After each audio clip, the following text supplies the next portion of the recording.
gamification and economic simulation can improve learners' understanding of economic teaching. We are also going to look at how can personalized learning pathways and differentiated instruction support diverse learners in economics education. And the last thing we are going to look at is how can teaching and learning resources be used to support learner-centered economic instruction.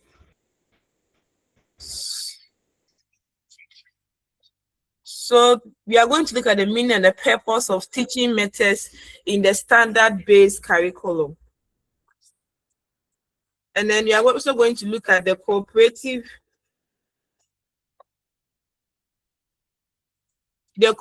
learning in economics instruction. We are also going to look at the inquiry-based learning and then economic investigation. So this I've already mentioned that, so we are just going to start with it. So now the meaning of teaching methods. Yes, anybody to help us with the meaning of teaching methods?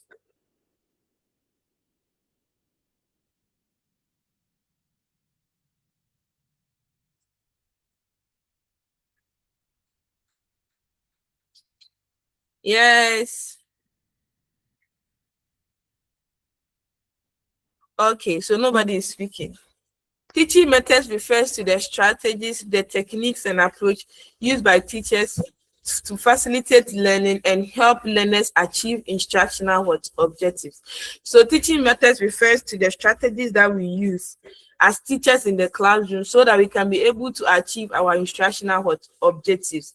Teaching they guide how teachers present content, organize learning activities, and engage learners during instruction. So the teaching method guides teachers to present their content. If you are going to teach in a class, the mode and the way you go about your teaching, your teaching method helps you to organize, to present your content in such a way that your students will get whatever that you want them to get. And then through your teaching method too, it also helps you for you to engage with your learners during instruction.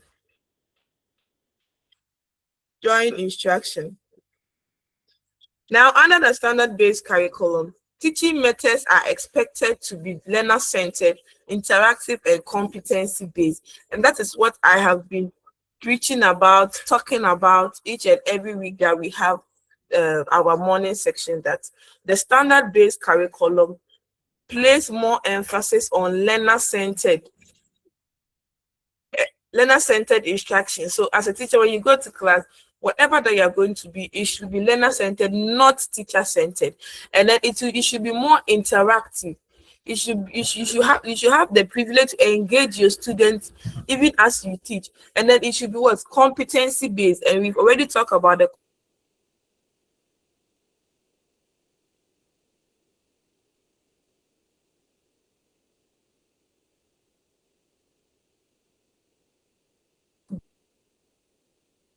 effective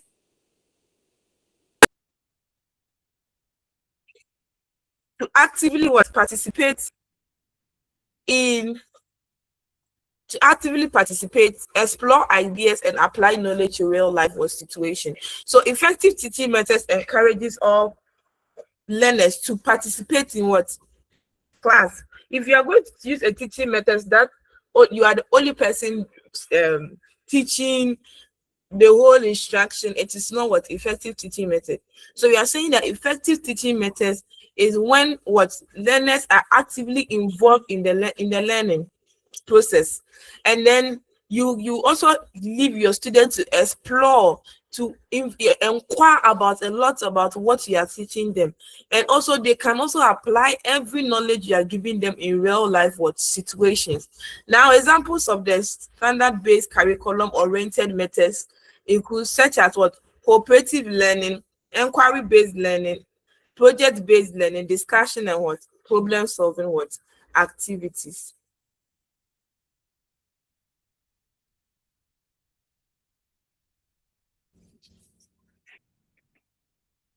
Now, the purpose of teaching methods in the standard-based curriculum. Teaching methods help teachers to achieve the intended learning outcome and the competencies specified in the curriculum. So teaching methods helps you as a teacher to be able to achieve your intended learning outcome. If you are going to class and then you want your student to understand, let's say, the meaning of market structures and how perfect competitive is different from the monopoly, and let's say that's your objective, your teaching methods will help you for you to achieve it, because anything you are going to do in the class, you are going to use a method. So if you go to class and first you want to use a discussion, the discussion will help you achieve the intended objective that you want your student to get.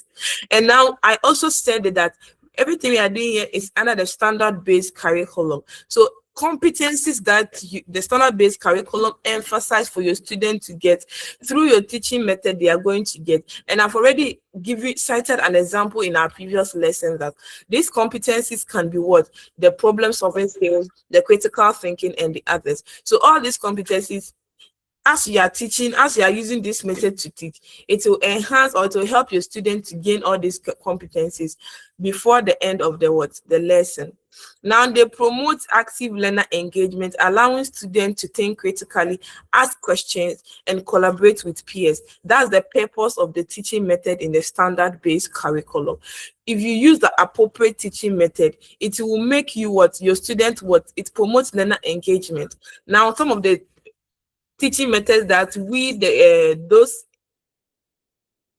we using the standard-based curriculum emphasizes that, one, you should use discussion, role play. There are lots of them. So when you use all this method, it will help you and your learners to have a proper active learner engagement, allowing your student to think critically. You don't just go and feed your students, but you allow your student to think critically. You ask questions, and then they're also going to ask you questions as well. And then there will be a collaboration between you and your peers.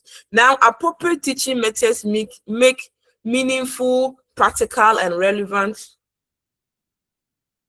to learners' everyday experience. If you use the appropriate teaching methods, it will make your learning become meaningful. It will make it will make it become more practical and relevant to learners' everyday experience.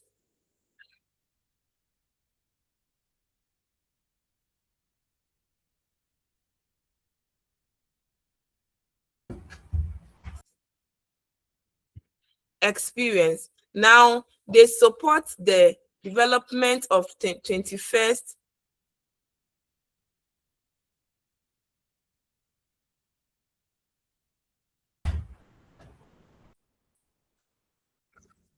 Now, they support the development of 21st century skills, such as critical thinking, creativity, communication, and problem solving. And that is what I just said earlier. Now, in economics education, effective teaching methods help learners analyze economic issues, interpret data, and apply economic concepts in real life situation. So if you use the appropriate teaching method, it will help your learners to be able to analyze economic issues, interpret data, and apply economic concepts to real life situations. They will not just be students that will just come to class and then be talking, that will just come to class and just sit there and listen and not know how to go about it. But there will be students that will understand each concept that you are going to teach them, because they are actively involved in every step of the way. Now we will go to cooperative learning in economics instruction. Cooperative learning is a learner-centered teaching method in which students work together in small groups to achieve shared learning goals. Each learner contributes to the group tasks while also being responsible for their own learning. This method encourages interaction, teamwork, and shared problem solving among your learners. So we emphasize on cooperative learning because it is a learner-centered teaching method, and that you are going to divide your students for them to work together in small groups. Now they share their learning goals to each other. When you use this method, it will promote interaction, teamwork, and a shared problem solving among learners. So everything they are going to do in class, whenever you use this method, It's going to what help us achieve the competencies that we want them to get. It will help you, the teacher, to also what achieve your learning outcome or learning objectives very easily. Now, under the standard-based curriculum, cooperative learning promotes active participation, collaboration, and competency development. It helps learners construct knowledge collectively rather than relying on only teacher what explanation. And this is self-explanatory, because we believe that cooperative learning is one of the key things that you as a teacher you can use in teaching your lesson. So this is where you help the learners come together and construct ideas, put their knowledge together. And if you are doing this, it means you are helping them to gain to become more active in the class, to collaborate with each other very well, and then develop their competencies also very well in the classroom. Now, the key features of the cooperative learning: one, positive interdependence. Group members depend on one another to complete tasks successfully. So the key features of the cooperative learning is that they will have positive interdependence. It doesn't mean that the work will be on one person, but at least they will depend on one another in solving the problem or the task that you've given to them, and they'll come out successfully.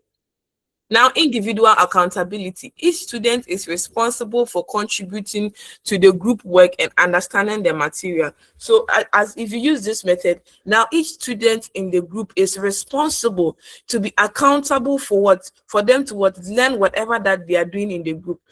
There is nothing like, okay, that's why we have, sometimes we even have presentations, and then the presentation is awarded as to individualistic, not to the whole. We have the whole group marks, but we also have individual marks. So each individual in the group is responsible to learn and understand the material being given to them. Then the next thing is that face-to-face interaction. Learner discuss ideas, explain concepts, and support each other learning. And then there is development of skills. If you bring your students together using this method like cooperative learning, your students will develop they will develop social skills, because they are coming in contact with other students, and that can be their communication skills, their leadership skills, and their teamwork skills. Some of the students don't have these skills. So as you join them with others that are very abreast with these skills, they'll be able to learn from them as time goes on. Now, the application: how can we apply this in a classroom? Now, students can work in groups to analyze economic problem or case studies. Groups may investigate factors affecting. So these are ways that you can use them in the class as a teacher. You can assign group tasks where learners propose solutions to economic issues such as unemployment or poverty. So you can, as well as propose solutions. Now, the benefit of cooperative learning in economics. The first thing is that it promotes active participation and learner engagement. If you use this method, it's going to promote active participation. No student is going to be dull in your class. Every student in your class is going to be very, very active. And then it promotes critical thinking, collaborative problem solving skills. So it's going to encourage critical thinking, collaborative skills, and then problem solving skills as well. It helps learners understand complex economic concepts through peer explanation and discussions.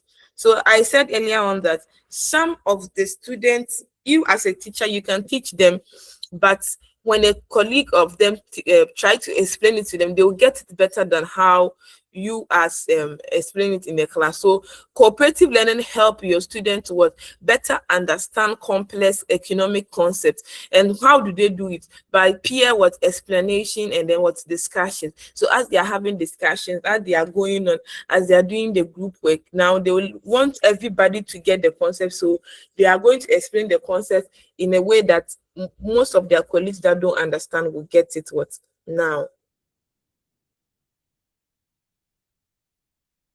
Now, it builds communication, teamwork, and leadership skills. So as I said earlier on, those that don't have these skills, it will help them to build these skills, which is the communication, the teamwork, and then the leadership skills. Now, it supports the standard-based curriculum, the goal of developing competencies and real-world problem-solving activity. So if you are going to use cooperative learning in your classroom as a teacher, it will help you to achieve the competencies that we want our students to get. And then they'll be able to solve real world problems. They'll be able to solve real world problems. And then they'll have the okay, Lawrence. Madam. Yes, please. With the benefits, I think the points are 5. But the last one is support the standard based curriculum goal. Now, if there is a question and then I'm to write 5 benefits of cooperative learning in economics, and I bring the last point, is it going to be marked? Oh, Because yes. It's going to be marked. All right. Thank you. And then, in fact, it is not only just whatever that I'm presenting here is the correct thing. There are some points that most of you have in your mind that when I add it to it, it's going to be marked. So please don't stick to whatever that you see. I said that earlier on that whatever that I have here is few. So you as a student, whenever you have any point that you think it will be a benefit of cooperative learning in economics class, please write it. Don't stick to because I said 1, 2, 3, 4, 5. You are going to write the same thing. It is good that you understand and bring the same thing. But if you have any other point that also makes sense in the benefits, you have to also add that one too. So Lawrence, it's not only just what I've presented, but it's true. When you write it, it's going to be marked. But if you have any point that is even not here, you can still bring it. And if I see that it really links with the benefit, I'll mark you correctly. All right, so madam. Okay, sure. Okay, so we are going to look at the challenges of cooperative learning. Now, on equal participation among learners. In fact, in a real classroom, if you give group work if you try to form small groups and then you give works to them, there are some students that will never work. They'll rely on others to complete the task and they will all present together. So that is one challenge that we have with the cooperative learning. And then it is time consuming because you want them to do organizing groups, having them to do discussion. As a teacher, maybe you have a maximum of 3 hours in a week, or let's say 4 hours, and you have a bunch of topics to complete. Using this method, sometimes it is time consuming. With the nature of the group activities, if the group engage in a lot of activities, it's going to consume your time. Now, possible conflict within groups. So there is a higher possibility that there will be conflicts among them. Wherever a lot of people are, there are a lot of conflicts among them. And then difficulty in assessing individual performance because they have done the thing in a group. Now, imagine if they are not presenting and they present their work to you. You assume that every member of the group participated, but in real terms, maybe like 3 of them just participated. So it is difficulty in assessing individual performance. You can only get the individual performance if maybe you ask them to do presentation on it, and then some of them they'll be fumbling. They cannot even give the explanation to the concept, or you just see that they didn't participate in the group discussion. So that is one of the teaching methods that can help for you to engage your learners very well in the class. So we are going to the next one, which is the inquiry-based learning in economics. So these are the teaching methods. So please take key notes. Now, the inquiry-based learning is a learner-centered teaching approach in which learners actively investigate questions, problems, or real-world issues. Instead of receiving information passively, learners ask questions, gather evidence, analyze information, and then draw conclusions. So this is what really happened in the inquiry-based learning. Instead of you sitting down, a learner sitting down and then getting information passively, no, the learner is being given the privilege to ask questions, to gather what evidence. It means that to go either online to consult their books, to consult other materials, to gather what evidence, and then analyze the information being given to them, and then they will draw conclusions. So in a class, the learner will investigate by asking questions, by solving problems, and real world issues. How do they do that? One, they gather evidence, they ask questions, they gather evidence, they analyze the information, and then they draw conclusion. Now, under the standard, so the teacher acts as a facilitator who guides the investigation rather than simply transmitting knowledge. So you just guide the students in investigating or getting their resources online or in their textbooks. So you just guide them to investigate or to gather their evidence. Now, under the standard-based curriculum, inquiry-based learning encourages critical thinking, curiosity, and independent learning. So take key notes. You see, under the cooperative learning, we had different competencies they get after the lesson. Now look at the inquiry base. You see that they are developing their critical thinking, which is they have to go and sit down. They will have to ask questions. They have to inquire. So one, they are thinking critically. So what are the questions that can be asked around this economic issue? Now they'll become very curious. They want to find solution to that problem. So that's where they inquire to other materials, teaching and learning materials, and then they will also become independent learners. So in a class, a typical class, a student will now sit down, take their laptop, and start inquiring more. Now they have to do it on their own. This is not a group thing. This is an individual based approach, but still it promotes critical thinking, curiosity, and then independent Yes, please. Yes, please. Hello. Hello, madam. Somebody is speaking, right? No, please. Oh, okay.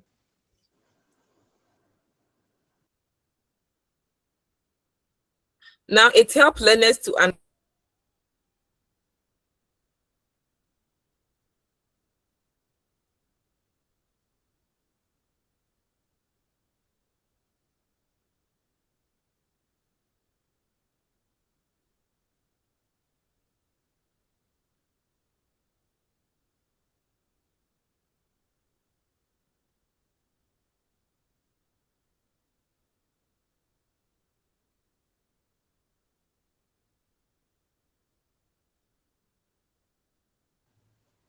Hello, madam.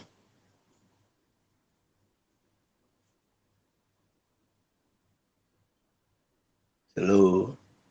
Hey, sorry. Hello, can you hear me? Yes, we can now hear you. Okay, sorry. Okay.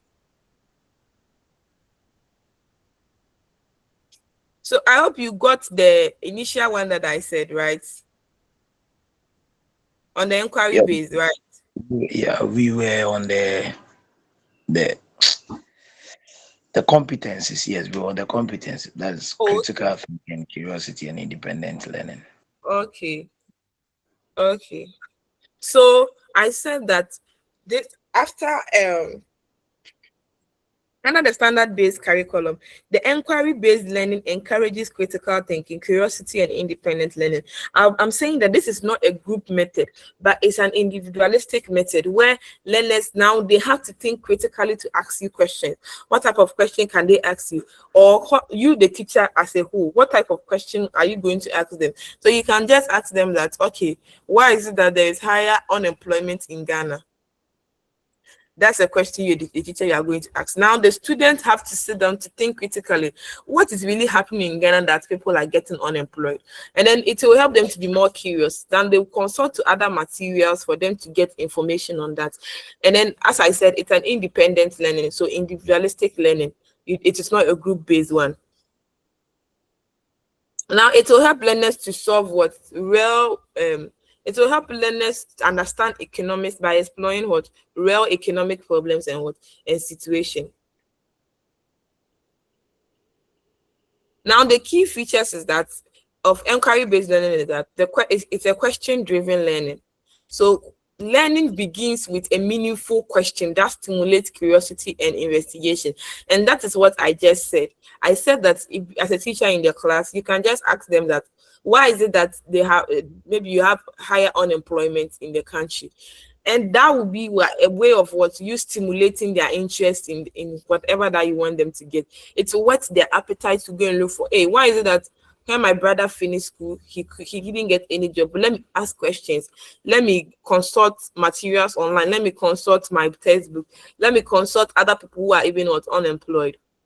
Now, student investigation and research. Learners collect and analyze information from different sources. So learners will collect and then analyze information from different sources, such as what data. They'll look at the data, they'll look at case studies, and they'll look at what field what observation. So as I said, they can go to people who are unemployed to ask questions. They can collect data online. They can collect data in person. They can also use case studies to gather information and then on their research. Now this is an active learner participation. So the learners have to actively participate in this method. They are doing a lot of things. They will explore ideas, they will discuss findings and construct their own understanding of economic concepts. Now the teacher just serves as a facilitator. You as a teacher, you just serve as a facilitator. Now, economic investigations in the classroom. So these are some of the questions that you can let learners use the inquiry-based learning approach.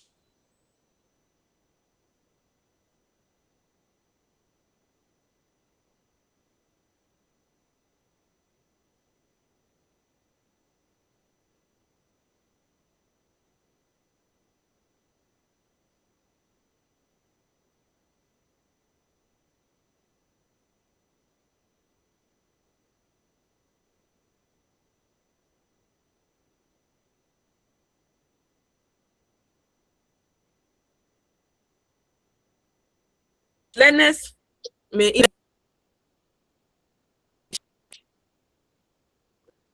so some of the questions that you can ask your students is that learners may investigate the causes and effects of inflation in their community by collecting data on prices of goods. And then you can also ask a question like, students can conduct market survey to understand consumer behavior. Now, groups may analyze both youth unemployment and trends and propose possible outcome.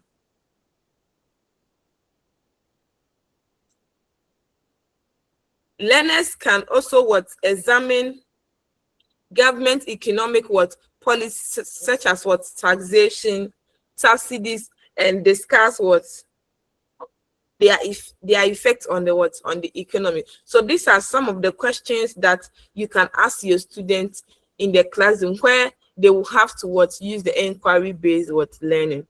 Now, the benefits of the inquiry-based learning is that it promotes critical thinking and analytical skills. So as I said, now when you ask them questions, they have to think critically, and then they have to analyze a lot of data that they collect. They have to analyze any research that they will take online.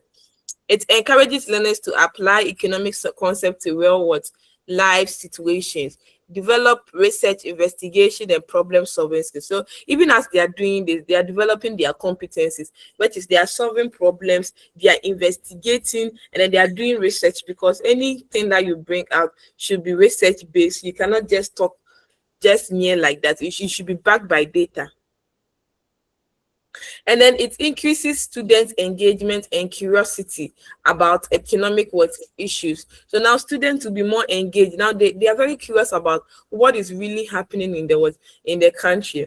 And then it supports the standard-based curriculum objective of developing independent and reflective learners. So now we'll have independent learners. And I told you that the inquiry-based is an individualistic approach. After that, we are also going to have students that will reflect on every activity that has happened in the class. So they don't just come they will engage in the class, but after the class, they will reflect and know how these issues would affect real life situations. Now, the challenges of inquiry-based learning.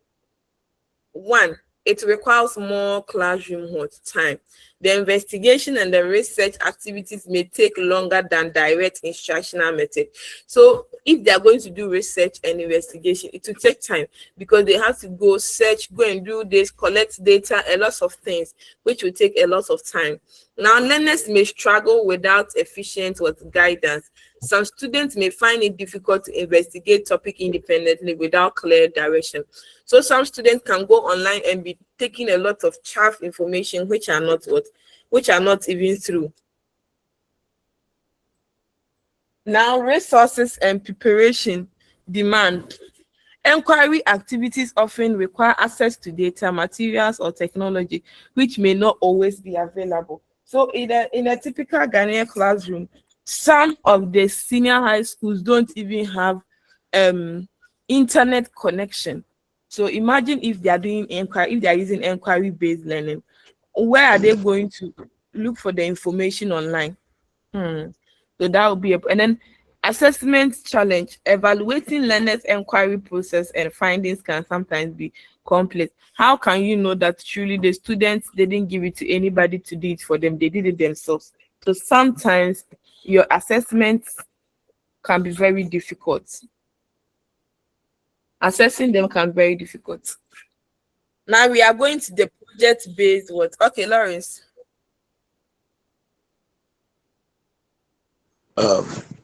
Madam, with the looking at the cooperative method of teaching and then the inquiry-based method of teaching, I think both has been combined in a classroom currently because I'm at the basic level and then we combine both methods because at the basic level the standard-based curriculum ensures that there has to be always groupings. So that one is cooperative learning. And then after that, you have to ensure that these learners will develop this curiosity, critical thinking, and then after everything, they have to also have independent learning and they reflect on that. So it seems these two has been combined in our classrooms.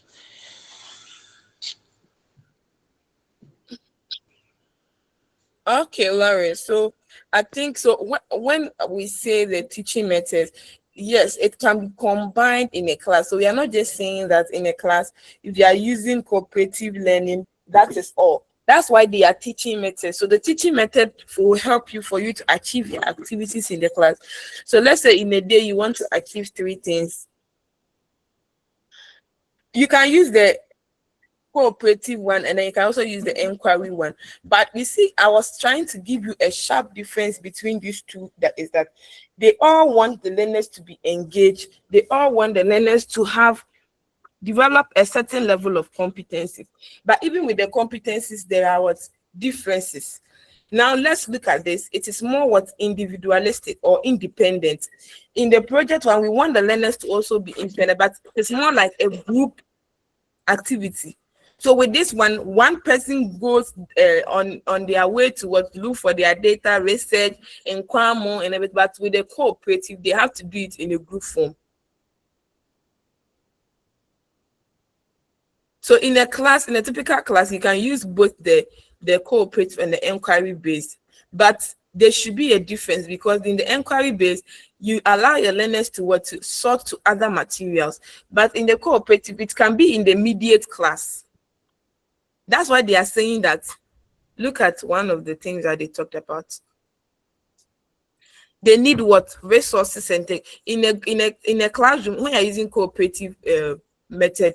Sometimes there is no need for technology. Sometimes you just want them to work in groups, either to present, to discuss. But with the inquiry based, look at one of their problems is that they have to, or one of the things they have to do is that the learners would have to consult a lot of what the resources or materials that will help them to understand the concept of very well.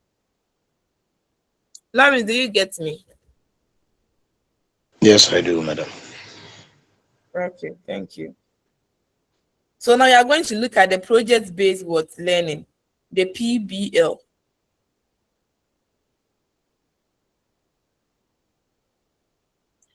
It's a learner-centered teaching approach where students gain knowledge and skills by working on extended projects that address real-world problems. Now, learners investigate economic issues, gather information, analyze data, and present solutions to practical challenges. Now, the learners will investigate what? Economic issues, gather information, analyze data. The teacher acts as a facilitator who guide learners through project process rather than delivering all information directly. So the teacher will guide, act as a facilitator, which is you are not just there for them to feed them with all the information, you just guide them for them to come out with the information. Now, under the standard-based curriculum, project-based learning promotes active participation, inquiry, and then competency development. This method connects economic theory to real-life economic situation and community issues. So the project-based learning, I know some of us have done project work before. So the project-based learning is in such order. So you have a topic to work on. And how do you do that? You look at the background, you collect data, you analyze, and then you interpret it. So this is where what students gain knowledge and skills by working on extended projects. So you as a student, they'll give you a project for you to work on, and you are going to do that solely on the economic issue given to you. By the time you finish work, you become very active in class. You participate more because now you know more about the issue that we are talking about in class. Now you also develop inquiry, because if you are doing project based, let's imagine that they give you a project work for you to work on. You go and inquire, you look at people's papers, you look at papers online, you look at thesis, you look at other things, a lot of papers online. So by the time you come out, you know a lot, you inquire a lot. And then you develop your competency, which is solving real world problems. You develop your critical thinking skills, you develop your communication skill, because after you are done with your project, you present it, and then for you to defend it truly if that's the issue on board. And this method also promotes active participation of students. If you give your students a lot of projects for them to do, they will become very active, and then they can connect real life economic situations. They can connect economic theories to real life economic situations. Now, the key features of project-based learning is that, one, it deals with real world problem focus. So it is not an illusion. No, it is something that it's real. So if in Ghana we are talking about the exchange rate, the rise in petrol prices, these are issues that are happening currently in the country. So if you are going to give a project work, it should be a project-based learning. It should be current, it should be real world problems, not things that don't exist. Now, there will be a collaborative learning. Students often work in group on research, analyze, and then develop solutions. So most of the times, if you are doing a project, if you are doing your thesis, if you are doing your research proposal and all others, you work in groups. Often you work in groups, and that 3, 4, or 5, maximum, let's say 6. So you are going to work. So it is going to promote collaborative learning. Now it's also going to promote inquiry and then investigation. You don't just come out to say in your paper that after everything, a student we can say that a change in government leads to a rise in petrol prices. No, what data backs whatever that you are going to do, and that is where your inquiry and then your investigation comes in. Now we look at presentation of findings. So as I said, after you have done your research and everything, you are going to present your findings. You are going to show that truly you are the one that did the work and you understand whatever that they gave to you. After you are done with your thesis, you have to defend it, and that is your presentation of your findings.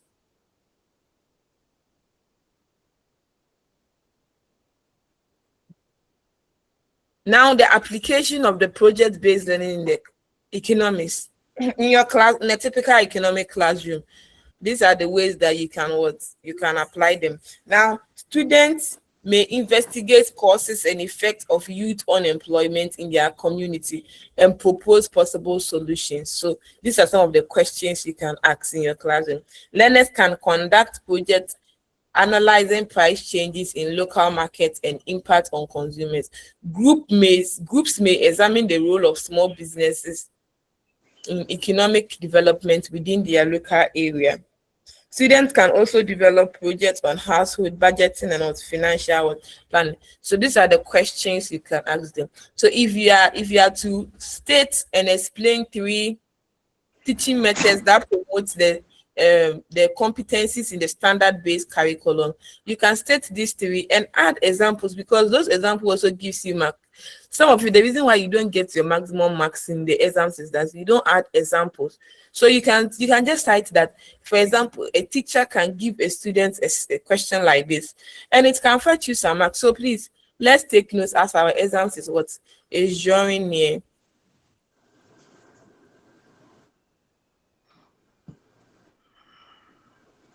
Now, the benefits of the project-based learning.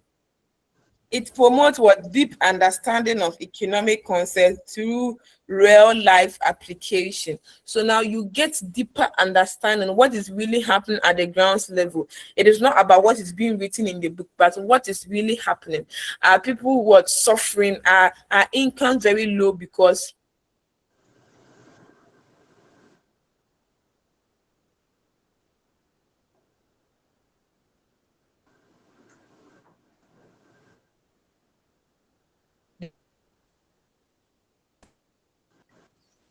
now you now get to know issues on ground, and then it encourages critical thinking, creativity, and problem solving skills. Now, as they are engaging in the project, it will help them to think critically. They are going to answer the right questions in the class, and then it will help them to have creativity. Now they'll be creative in a lot of things they are going to do. They can use their own way to bring out the issue on board. It will also help them to solve problems. It will also develop their research, collaboration, and communication skills. Now, increases learner motivation because project addresses real world issues. If you are really doing an issue, if you are really tackling an issue that is very dominant in the society, you'll be happy because you feel like these are the things that when people do, it is going to address such issues. So if there is any knowledgeable person also speaking on the topic, you can also have a lot to say because you have researched on that, or you have done a project on that. Now, it supports the standard-based curriculum objective of developing practical competencies and independent learning.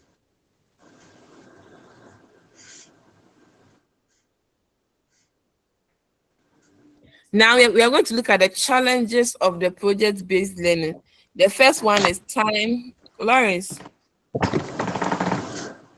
Madam. Do you have any question? No, madam. Okay. So the challenges, it's time demands. It demands a lot of time. If typically a student being given a project will take about 3-4 months to come out with the findings,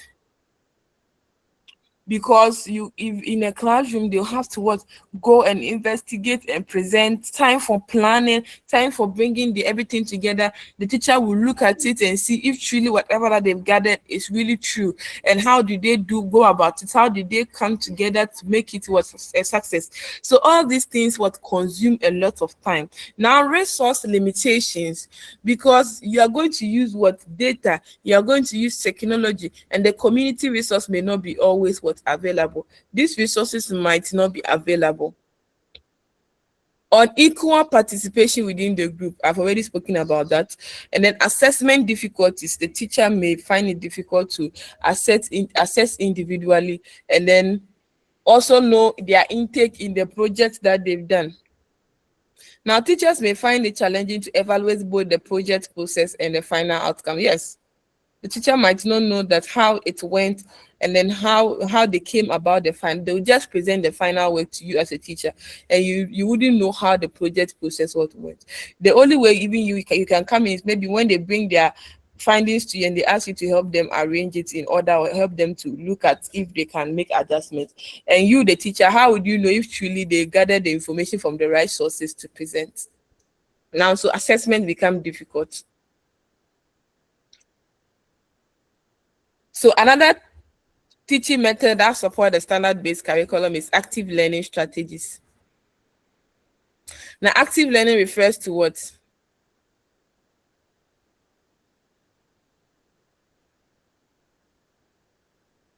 So we have active learning strategies, and under the active learning strategies, we have other points that also help you for you to what critically engage your students in the class.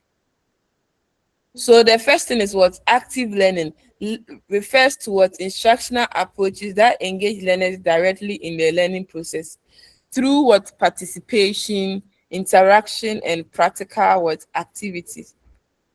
Instead of passively listening to lectures, learners discuss ideas, solve problems, and participate in practical what exercise.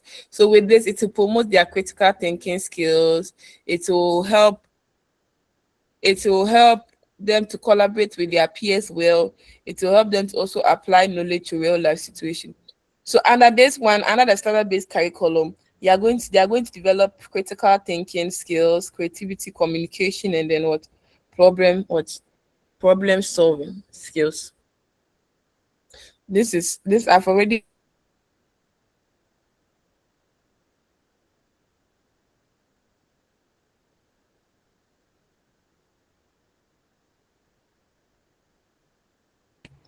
Discussion is a teaching strategy in which learners share ideas, opinions, and explanations about what a topic. So, class discussion is a teaching strategy where learners will share ideas, opinions, and explanations about what a topic. Now, it encourages students to analyze economic issues and express their viewpoints. So, if you are using a discussion method in your class, it will help the learners to what? To analyze economic issues, and after analyzing it, they will what? Express themselves what in the class. So before you even go to the under the standard-based curriculum, you could see that now the students will get analytical skills, and they also have what a communication what skills. They develop it in the classroom. For example, learners may discuss whether the government should control prices of essential what goods. So classroom discussion promotes critical thinking, participation, and deeper understanding of what economic what concepts. Simulations. Simulation involves creating a realistic scenario that imitates real economic situation. A student participates in an economic process. For example, learners may simulate a market where some students act as buyers, others as sellers to demonstrate demand and supply. So simulation is just what a realistic scenario. You create a scenario in the class to Im- imitate a real what economic situation. So example like as they gave, like in the market where some students will what act like buyers and others like sellers to just demonstrate how demand and supply is being done. Simulation is different from role play. Now, role play goes beyond this. Role play involves students what actively taking up roles. So let's say in a role play, you can create even a market in the class, and you let your students act like buyers and sellers for them saying, and after that you let the students come out with their own what definitions, with their own what how they understand the whole thing. But in simulation, you just help them to demonstrate. So they will just demonstrate to them that, oh, this is the buyer, this is the seller, and this is how demand and supply is being done in the market. But in role play, you allow your learners to come out with their own words. definitions. Now, simulation help learners to understand economic concept through experiential learning. So now, as you are using your simulation, now they will know that, oh, even after I learned the demand and our teacher demonstrated it in the class, I can see that truly in the market, that's what's happening in the market.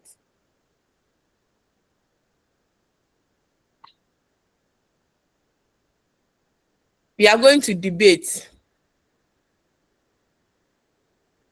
Now, debate is a structured discussion where learners present arguments for or against a particular economic issue.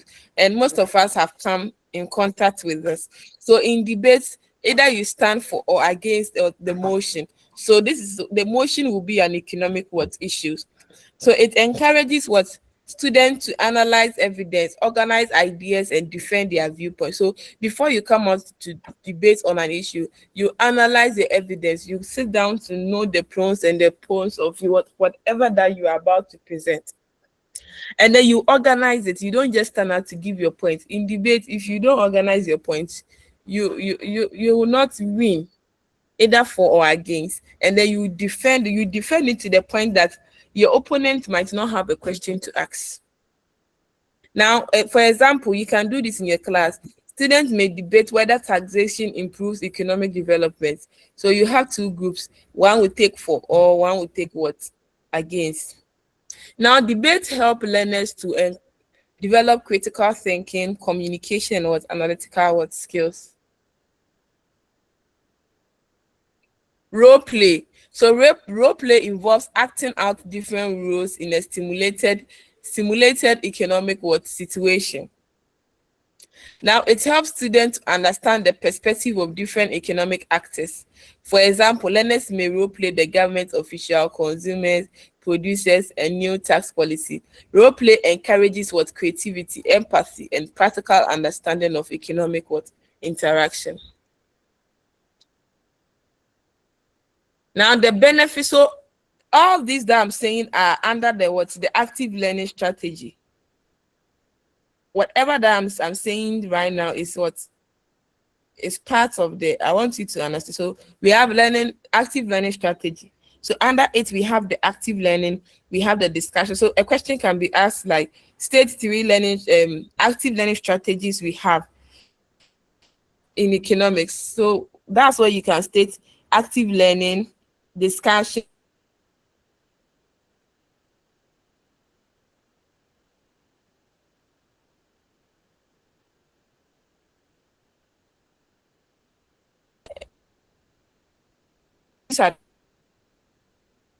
learning. The first benefit is that active learning promotes active learner engagement and participation. And from all what I've said, you could see that learners will engage more in the class. Learners do not become passive learners, they become very active in the class. And then it enhances critical thinking, communication, and then collaborative skills. Then it helps learners to connect economic theory to real life situations. So you could see that too. And then, okay, so we are going to look at the challenges. The activities may require more class time and preparation. Yes, if you look at every activity, it's going to take a lot of time for you to come out with it. Now, some learners may feel uncomfortable participating in debate or role play. And some of the students are very shy. Very, very, very shy. So they'll become uncomfortable in participating. Now, we have strong implementation requires strong classroom management and facilitation skills from the teacher. So we learned about classroom management yesterday. So for you to be able to implement it very well,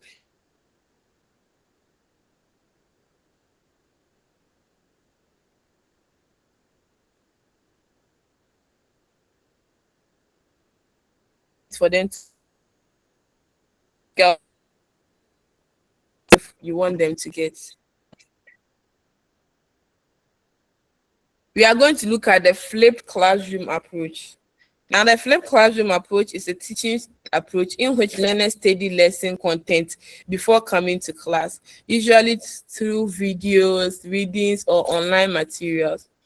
Classroom time is then used for discussion, problem solving, and practical learning activities rather than the traditional lectures. This approach reverses the traditional model where the teacher lectures in class and students do the exercise at home. So the flipped classroom is when the teacher, you as a teacher, you let the learners learn the content before they come to class. So you don't do a lot of things in the classroom. Before they come to class, they have already learned it. They have already gone through the topics that you want them to get. So you just use the classroom time for what? For discussion, for problem solving, and then for practical what? Learning activities, rather than a teacher coming to a class for the teacher to just lecture to them. Now the students have the materials and they have already learned before coming to class.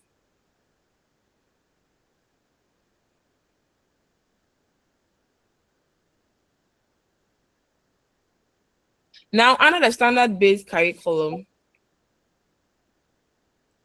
the flipped classroom approach promotes active learning, independent study, and then learner what participation.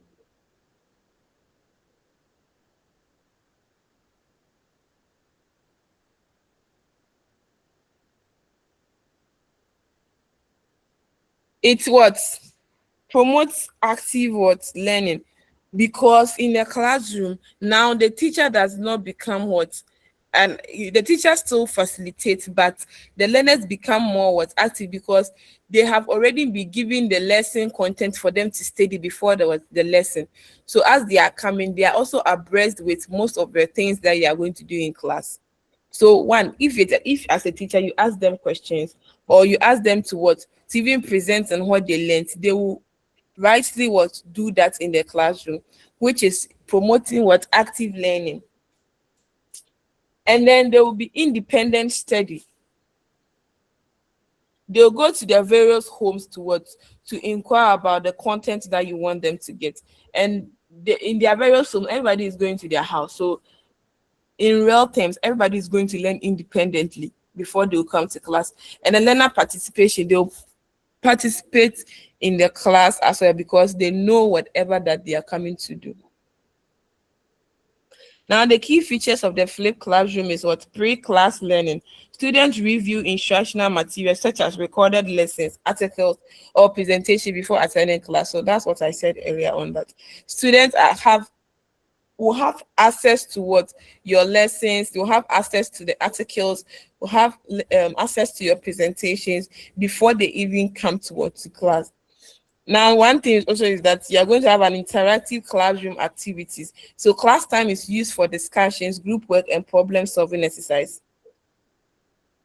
Since they have already studied whatever that you want them to get before the class even starts, now they are going to do a lot of discussion, because even as you have given the content to them, some of them will still go their way out to what, to look for let's say an alternative definitions or an alternative content to what you've given to them. So when you come to the class and you ask them questions, they are going to participate actively. If you ask them to have discussion, they will have the discussion based on their understanding of the content that what you gave to them.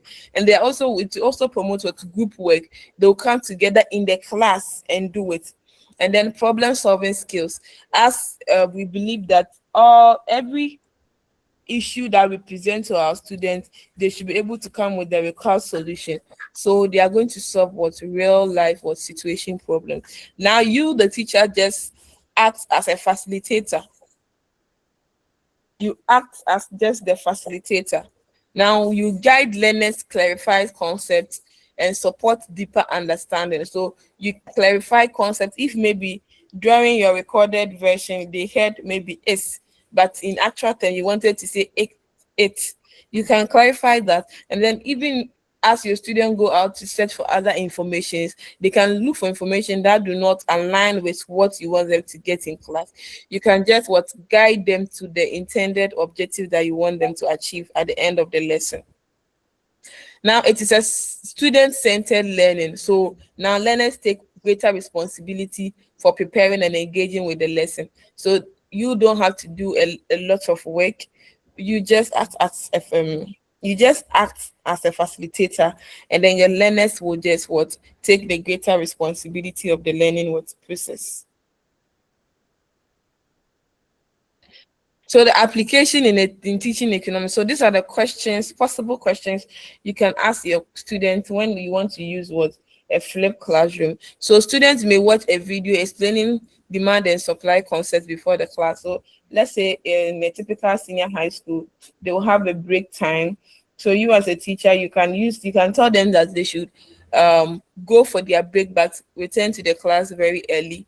You show them a video before the class, and then you ask them to come up with the things that they've learned from the video, how they understand it, how they think this issue can be solved before the class. So during the class is more like you just having discussions with them, just letting them to present, just letting them to have a group discussion with each other. So you're not just going to do a lot of work because you've already presented the content to them before the class. Now during class, learners solve market equilibrium problems, and then what? So these are some of the questions that you can let them engage in. Students may analyze economic data using such as inflation, unemployment, statistics, and in groups. So these are the ways in which you can do it. And before they can engage in this, it means you've given the materials to them already.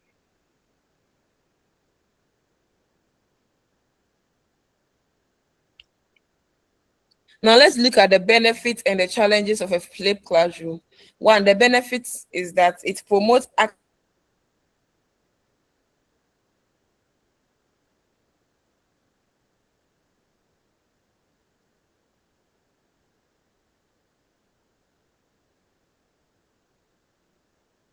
before the class materials being given to them.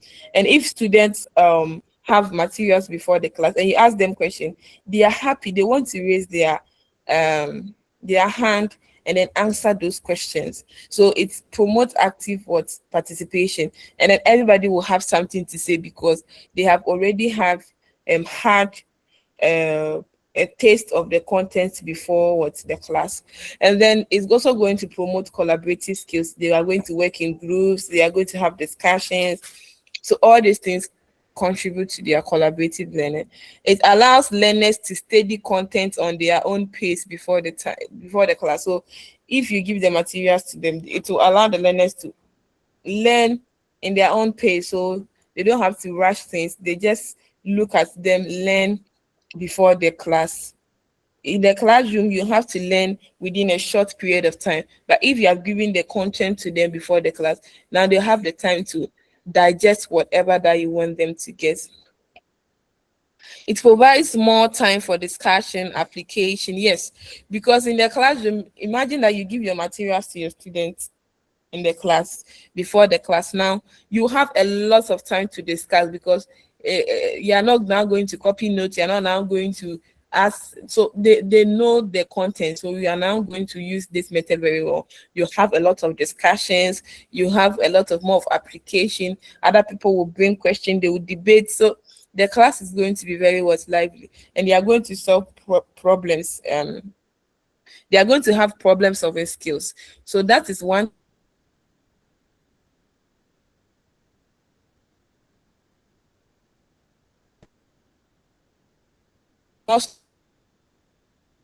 So if a student is going to solve problem, it means they have to get a what problem solving or skills, and not just those who come to class learn about economics and after that they don't even know what to do with it. So we want everything to be what for them to relate to it. Now, some of the challenges is that some learners may fail to prepare before the class. In fact, no matter what you do in a typical classroom, you have people that if you give the content to them a month before the class, still they will not read. So that's one challenge that we have. And then it requires access to technology, internet, and resources for pre-class learning. So they'll have to consult to their computers, their tablets, and other things. And then some schools might not have this material, so it might create it might be a challenge to them. And then teachers invest additional time in preparing instructional materials.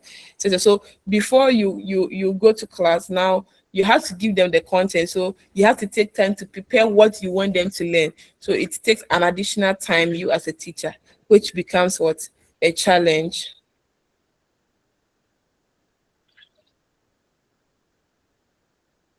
So we are going to the next strategy, which is the gamification and economic simulations. So gamification refers to the use of game elements such as points, challenges, reward, and competition in teaching lesson. Now it is used to make learning interactive, engaging, and motivation for learners.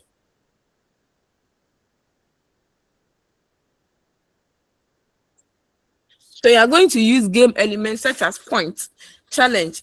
So in a classroom, in a typical classroom, let's say if you are doing a group, let's say challenge, okay, you can have group one. Then you are going to say that, okay, group one, if you get it correct, you have 3 points. So in a senior high class, I've already told you that because of the implementation of the standard-based curriculum, now they sit in groups. So you can make it in this way.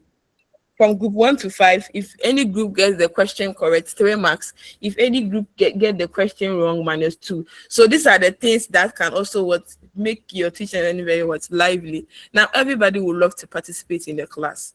So I'm just trying to show you how the gamification comes about.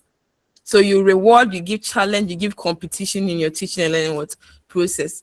Now, economic simulations involve creating realistic economic scenarios. So I've already explained this, the economic simulation. I've already explained the simulation. So if you add economics to simulation, it means they are going to create realistic economic scenarios where learners act as participants in economic activities. That's where we had an example of the demand and the supply. So where one party will act as a buyer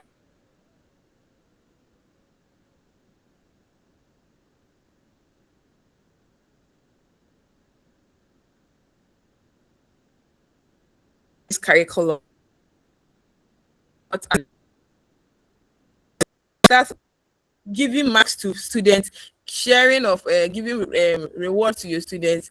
In fact, everybody in the class will start to participate because they all want marks, they all want reward. So there will be active learning, there will be creativity, there will be problem solving skills. Now, this method help learners understand economic concepts through practical and then experiential learning. So they will get to understand economics not just in the theoretical aspect, but also they'll get to experience it.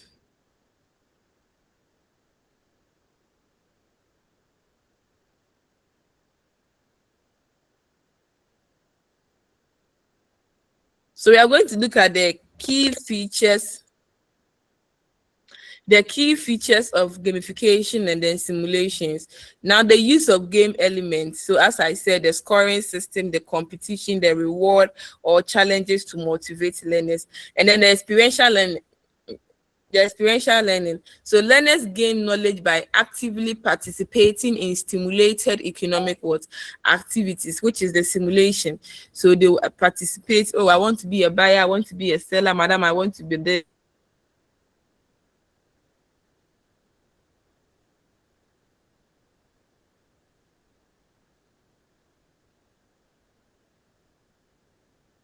Means to have demand and supply in the market. So some of them will ask questions. Oh, maybe in the market, oh, madam, if I go to the market and the price is high, I buy it. So they will ask questions, they will discuss. Some of them will also love to answer questions in the class. So this teaching strategy helps the learners to be more engaged in the classroom. And then immediate feedback. The games and the simulation provide instant feedback that learners improve their understanding. Sorry. So immediately as they are going on, as I said, even with the simulation, as the act is going on, somebody will ask you a question, Madam, okay, in my house, when prices are high, I buy a lot more. So you see, they are giving you feedback that, oh, madam, this is what is really happening. Then you tend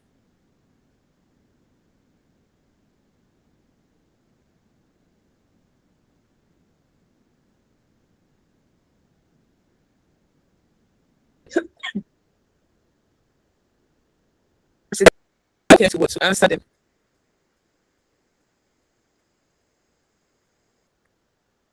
Now, the application in a typical classroom, these are some of the questions you can ask your learners to either play or you can game them on them. The first thing is that the students may participate in the market simulation where some learners act as buyers and others as sellers to understand demand and what to supply. Now, learners can play a budgeting game to understand household financial what. So these are the examples that when a question you can add them to where you can get an extra what you state it, you explain, you add examples, and these are some of the examples you can add. The questions you as a teacher you can ask in a typical senior high classroom.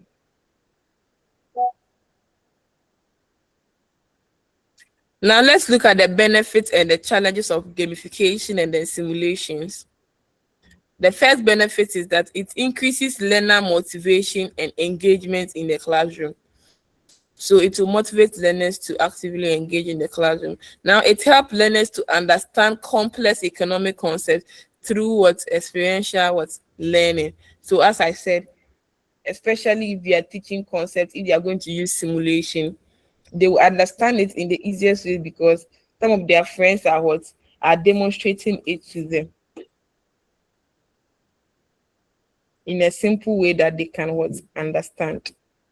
And then they develop problem solving skills, decision making, and collaborative skills. Yeah, so they'll solve problems, they'll make informed decisions, and then they will collaborate very well with their colleagues.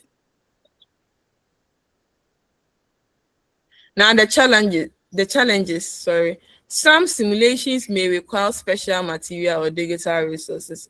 Yeah. So some of the ways maybe you want your students to demonstrate to their colleagues, they may require digital or special materials, which may be where you will be posted to or where you'll be teaching might not have all these resources. And then classroom games can sometimes be overly competitive or distracting. Imagine in a classroom that everybody wants marks. You see that a lot of competition will start coming up. They want to learn not to understand the concept, but they just want to learn to get the higher marks in the class. And it's very distracting because a lot of people, a lot of group want to get it. They are talking, others are. So there are a lot of distractions in the classroom as well. Now, teachers must carefully plan activities to ensure that learning objectives are achieved. So that's one thing. You must carefully plan the activity. You cannot just stand up and say, I'm going to do gamification or simulation without you properly planning the activity. Otherwise, by the time you finish, your objective will not be achieved.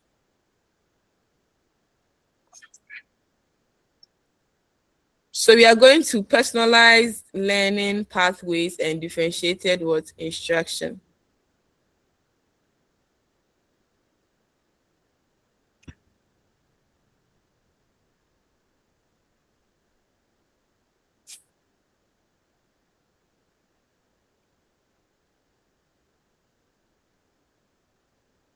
So personalized learning pathway refers to the instructional approaches that allow learners to progress through learning activities based on their individual abilities, interests, and learning words.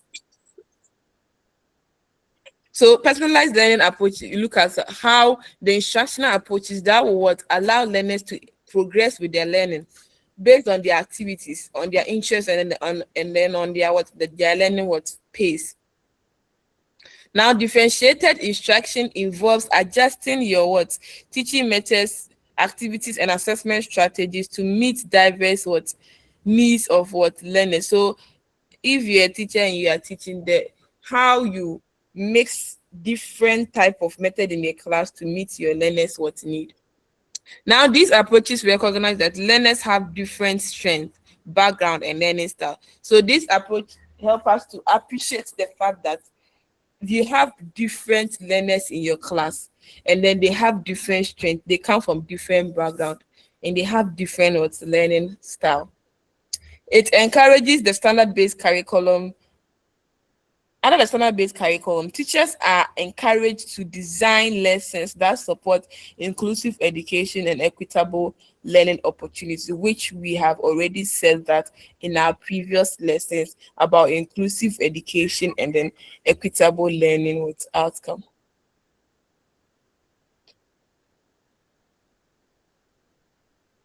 The key principles of differentiated instruction. Adjusting content. Teachers present learning materials in different forms to meet learner needs. Yeah. So if you have a special needs student in your class, like visually impaired, after as you are teaching, you let them also what record the lesson on their phones. If you have a visually if you have a, a blind or yeah a deaf person in your class, with that one, as you are teaching, they might not hear you, so they have a way of what learning in the class. So you also give room for them to use their uh, materials that help them for them to learn in the class, and then you also present materials in such a way that even as the supposed normal get it, those special needs also students also get the content very well. Now, varying learning activities. When we talk about differentiated instruction, we're talking about diversity. So when you see varying what learning activities, it means that in the class, different tasks should be what assigned to learners based on their readiness or learning style. So based on their learning style, if you know that your learners, most of them are average students, you use methods that can help them understand the concepts well. If you know they are all highly above average, you know how to go about it. For those people, you must give them a lot of challenges for them to what to engage in. Now, flexible grouping. Students may work individually, in pairs, or in groups depending on their learning what activity. So these are the key principles of differentiated what instruction. They have flexible grouping and continuous assessment. Teacher monitor learner progress and adapt instruction what accordingly. So you as a teacher, you always what monitor how the learners are learning, and then you adapt to them what accordingly. Now the application in a real life, in a real classroom, typical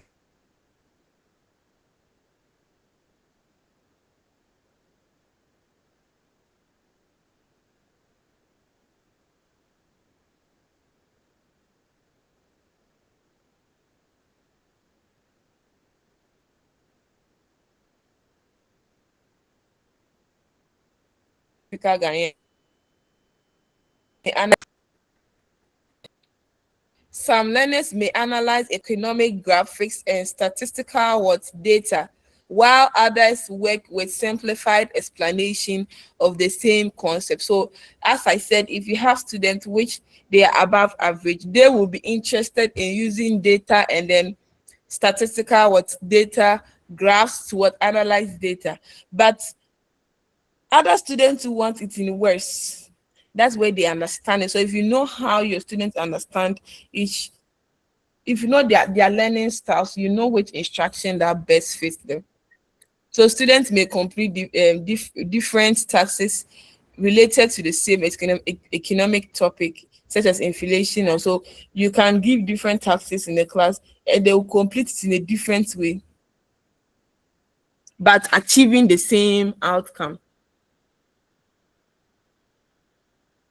Now, learners may explore economic topics such as project discussions or individual research what tasks.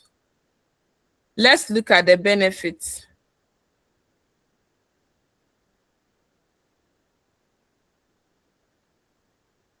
Let's look at the benefits. and challenges. Now, it supports inclusive education by addressing diverse learner centered. So supports inclusive education, which is you put into, when you are bringing any strategy, you put into consideration the needs of the students. So every need in the class, you bring them on board, which is the inclusive education. And then it helps learners to progress at their own pace and the level of understanding. So you don't need to rush things on them. As you use differentiated instructions in the class, they will learn in their own pace how they can take each thing at a time, and then their level of understanding, because you have included all of them. And then it promotes learner engagement and confidence, because everybody is going to get the concepts in the class. You are going to use different strategies for them to get it in the class. So a teacher can use role play to first demonstrate it and still explain it, and still use discussion for them to explain it. So look at one thing, but that some of them will perform well using role play, others to also will get the concept well using discussion, others will get it using explanation. So as they are role playing, you'll be explaining, and then you ask them for themselves to come out with the definition or the concept that you want them to come out with. Now, the challenges: resources requires careful planning and preparation. Yes, so it requires a careful planning. You cannot just stand up to start going to class to use diverse. You need to prepare as a teacher. Managing multiple learning activities in a classroom may be demanding. Yes. So I think our previous class, some of your colleagues were talking about how it's very difficult, and it's very true. It's very difficult when you have diverse. In fact, in a class, you can have like 2, 3, 4 learner needs in your class, or you can have 2, 3 way of your learners learning in the class. And how can you have all this maybe in an hour period? So that's also demanding. And then teachers may need additional resources and time to implement the differentiate. They need time. If you want to use a lot of differentiated strategies, you need a lot of time to do that. Now, the use of teaching and learning resources in economics. The teaching and learning resources are materials and tools used by the teacher to facilitate effective and enhance learner understanding. So the teaching and learning resources are the materials that you use in the class and the tools that you use in the class to help you teach or achieve your learning objective. Now, these resources help learners more practical, engaging, and then easier. And then we know that some of these teaching and learning resource material can be the audios, the laptops, the projections, and all this material helps your teaching to be more effective. And then the resources make the lesson more practical, engaging, and easier for learners to understand. If you are teaching about demand and then you give them a video on demand, they will understand very well, or even show them pictures of how demand is being done. It helps the thing to be more practical and then more engaging. So under the standard-based curriculum, teachers are encouraged to use diverse resources to support learner-centered and then competency-based So we encourage that you use a lot of teaching and learning resources in your class. If you are even going to teach, I encourage that every topic you are going to teach, you should get a teaching and learning resources in addition. So teaching and learning resources help learners visualize economic concepts, analyze real-life situation, and participate actively in the learning activity. So it helps them to visualize. It's not just theoretically. You can use discussion and everything, but when you get this the teaching and learning resources, it helps them to really visualize the economic concept, analyze real-life situation, and participate actively in the class.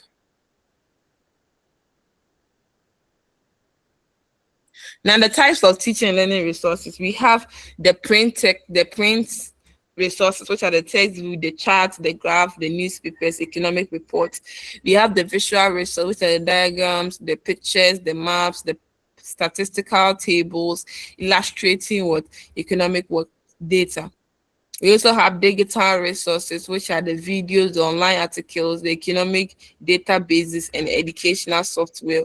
We also have community resources like the local markets, the businesses, financial institution, and guest speakers. So all these are teaching and learning resource materials. Don't skill yourself to just the print resource, which are the textbook, the charts, no, or the visual resources, no. Even local markets, businesses, and financial institutions and guest speakers are also what community resources. So they're also part of the teaching and learning what resources. So you as a teacher, you can use diverse of this in your teaching. Now, application of this in economic teaching. So as a teacher, if you have the teaching and learning resources with you, how do you go about it in a class? A typical classroom, a teacher may use graphs and charts to explain demand, supply, and market what's equilibrium. So you can use graphs. You don't have to go to the board, be drawing tables. No, you can just use graphs to illustrate. You can just use charts to illustrate that. We have pie charts, we have bar charts, we have a lot of charts. So you can use it to illustrate. You can use newspaper articles to analyze current economic issues. You can also visit to a local market, businesses that can help learners to observe what real economic activity. So these are the teaching and learning resources that you can use in your classroom as a teacher that will make your lesson very nice. So we have the benefits and the challenges of using teaching resources. The first one is that it improves learner understanding of complex economic concepts. So it will help learners to understand. If you are teaching something more abstract and you show them videos, you show them pictures, they'll be very happy. They will learn it, and then they will get the concept at the easiest pace other than using abstract to teach them. Now it makes lessons more engaging and interactive. So you'll be more engaging. Now if you show them pictures to ask them what this is about, they will be happy to answer you, and then which will make the class more interactive. It connects theoretical knowledge with real world economic experience. So as you are even sending them to the market for them to experience how demand and supply is, it will also let them know that whatever that they are learning is not an abstract, but there are things that are happening in real life. Yeah. Some of the challenges is that some resources may be costly or difficult to obtain. Yes, especially when you want to have online articles, you have to pay for some of them. Now, you as a teacher, if you want to go and print materials or pictures for them to see, it's a cost to you as a teacher. And then teachers may need additional training to effectively use digital tools. So some of us don't know how to use the digital tools. So you have to go for somebody to teach you first, then before you can use it in your classroom. Some of us don't even know how to use Excel.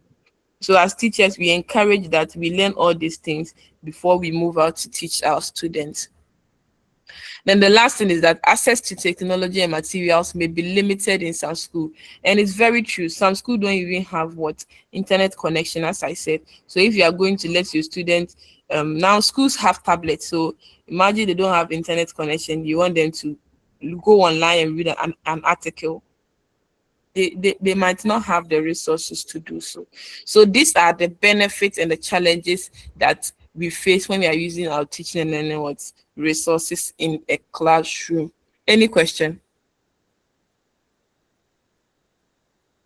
Any question? No question, madam, is well understood. Okay, thank you. So you're supposed to go for a break. Then we continue with the class. So if you love to go for the break, please send an emoji so that I will know that you want to go for the break. Or if you want us to continue. Okay, so Dancy is saying we should go for a break. Meshak is also saying we should go for a break. Lawrence, okay. Okay. Equal said, okay. So we are going for a break. We will be back. But please, it doesn't mean leave the line. Today is our last day for the term. So for the semester. So please make sure that you don't leave the line. We are left with one unit, and then after that I'll share the slides with you. So please, when are you writing the exam? Now you'll be starting next week. Next week. The So quiz, we start with the quiz and then the the exam. main. Yes. Okay. So let's try and finish everything so that I can give you the slides so that you can study ahead. Please, are we good? Yes, we are. Yes, please. Okay, sure. So let me Yes. give you a few minutes for the break and then we continue later. Thank you. All right, man. You're welcome.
Okay, so our break is over. You ask your colleagues to join those who left. I asked them not to leave, but they still left.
So let's continue with our class. So for the last unit, we are going to look at what are the key concepts of measurement, assessment, and evaluation in education. We're also going to look at what are the purpose of assessment in economics with instruction. And then what are the key principles of assessment under the standard-based curriculum. We're also going to look at the different type of assessment and assessment for learning, assessment as learning,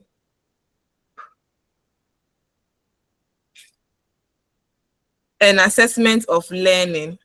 We are also going to look at what assessment procedures are used in the SHS economic syllabus, and then what are the performance-based and authentic assessments and how they are applied in economics instruction, and what are the different types of tests used in economics and what are the advantages and disadvantages.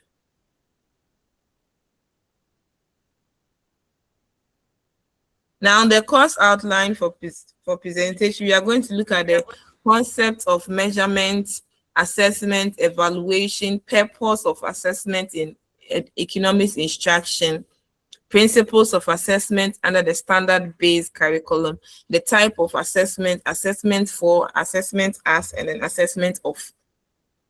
Assessment procedures in the senior high economics syllabus, performance-based and authentic assessment in economics, types of tests in economics, and the advantage and not disadvantage.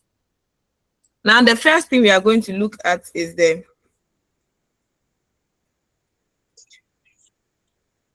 is measurement. Measurement refers to the process of assigning numerical values to learners' performance or characteristics according to established rules. So when we say measurement, let's say you go to the seamstress for her to sew your dress, maybe a top or a down for you. They'll say, I'm taking measurement. So measurement is that the seamstress is assigning values to the body part. So let's say the neck, there'll be a value there, the thigh, there'll be a value there, the hand, there'll be a value there. So the act of assigning values to learners' performance and then their characteristics. Now, it involves collecting quantitative data about what students' knowledge, skills, or ability. So take note, we are talking about measurement, and measurement is assigning numerical values. If you are assigning numerical values, it means you are quantitatively taking data or assigning data to what learners' performance. So if we are saying that it involves collecting of quantitative data, it is not qualitative, it's what quantitative, because of the fact that we are assigning numerical values to what learners' performance.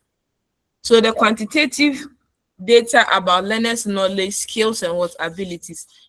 Now, measurement focuses mainly on scores, marks, or numerical results. So when you say measurement is only about what scores, marks, and what numerical results obtained from tests and examination. For example, when a student scores 70 out of 100 in an economics test on demand and supply, the teacher is measuring the student's performance.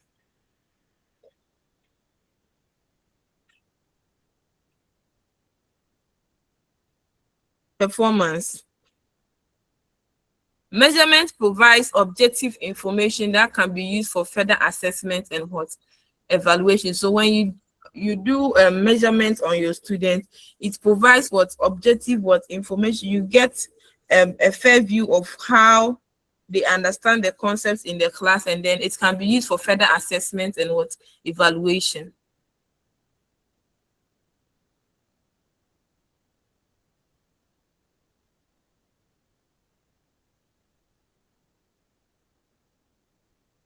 Now we are going to evaluation. Evaluation refers to the process of making judgment about a value or effectiveness of learners' performances, teaching methods, or educational programs. So evaluation is not only on learners' performance. If we can do evaluation on your teaching methods, we can also do evaluation on your educational program.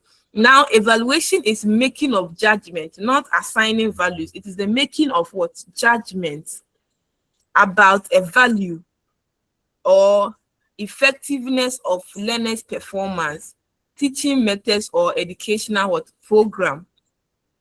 So be noting the differences between the concepts that I'm teaching. I talk about measurement, which is the assigning of numerical values, but evaluation is the process of making judgment about the value being assigned. And it is not only about learners' performance, but also about the teaching methods or the educational programs being implemented.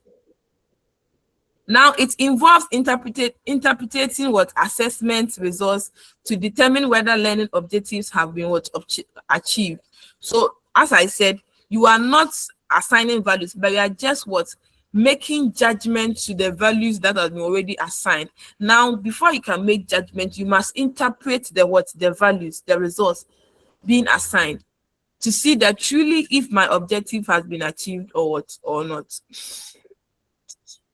Now, evaluation goes beyond measurement.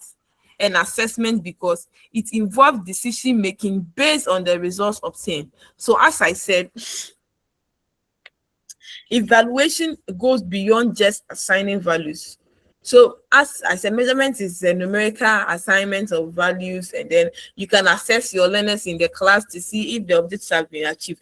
But with evaluation, you are going to look at how you are going to interpret those values. And after you have already interpreted those values, you are now going to make decisions based on the interpretation that you made. Now, for example, a teacher would evaluate whether students have successfully mastered the topic of market equilibrium after analyzing their test results and class performance. So look at this. So their test results is the measurement, the values that they've gotten. And then you've assessed them in the class to know the class performance. Now you, the teacher, you are going to evaluate to see that truly, if whatever that they had, the marks that they had is a true reflection of what they have really gotten in the class. And based on that, you make decisions that, okay, now let's change the teaching strategy. Let's do this. So you are going to make decisions based on your interpretation of the effectiveness of the learners' performances, the teaching method, or the educational program being implemented. Now, evaluation helps teachers to improve instructional strategies. As I just said, your instructional strategy to help you to adjust. And then your curriculum implementation. You see earlier on the definition talks about educational program, which curriculum implementation is also part. So evaluating the curriculum implementation will let you know that truly if this new curriculum is effective or not. So evaluation is not only done in the classroom.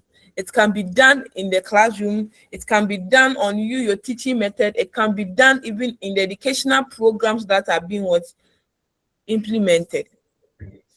Now, and the last one is learner outcome. So you can do evaluation on learner outcome. You can do evaluation on learner outcome.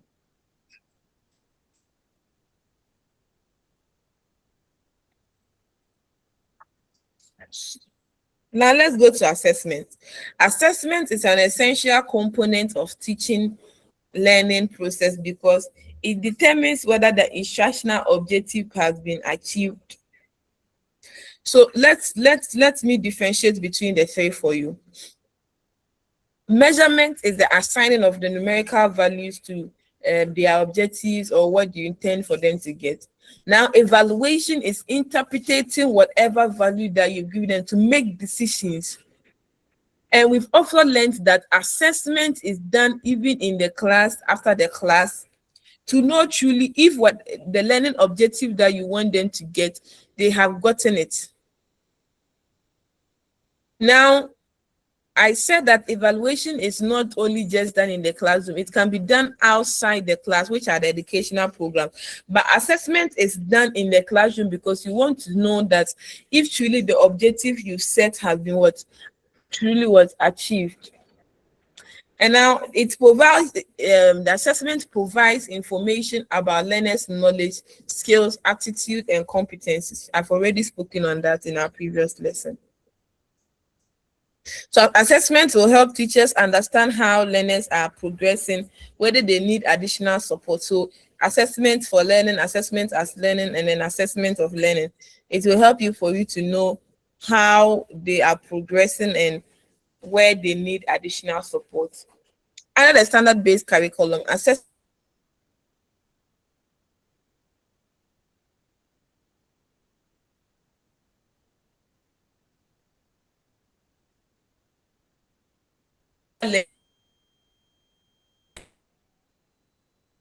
class as a teacher is feasible for the students to get the concept that you want them to get.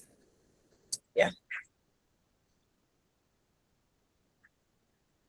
Now, instructional purpose of assessment. One, the first thing is to monitor learner progress. Monitoring learner progress. So as we said, we have the assessments, the formative assessments, which you as a teacher you'll be using in the class a lot to know if truly they are moving with you as you are teaching, or they are what laid back. So even after, you can use that through what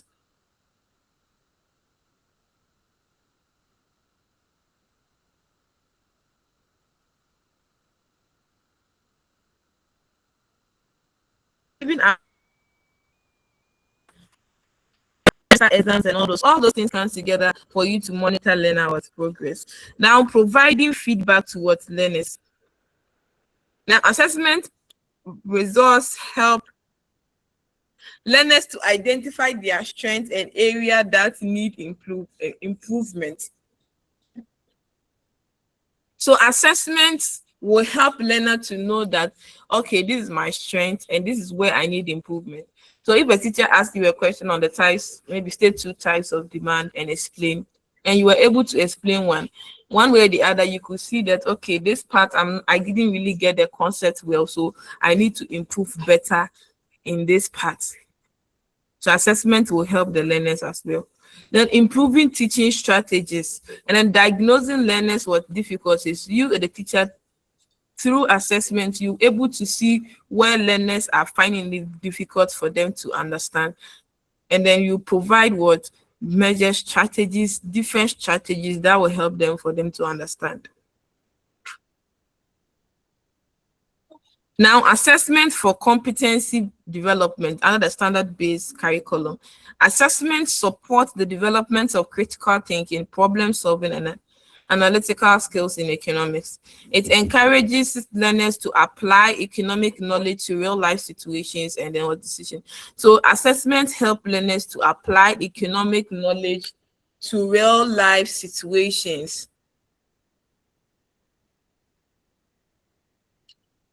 Hold on.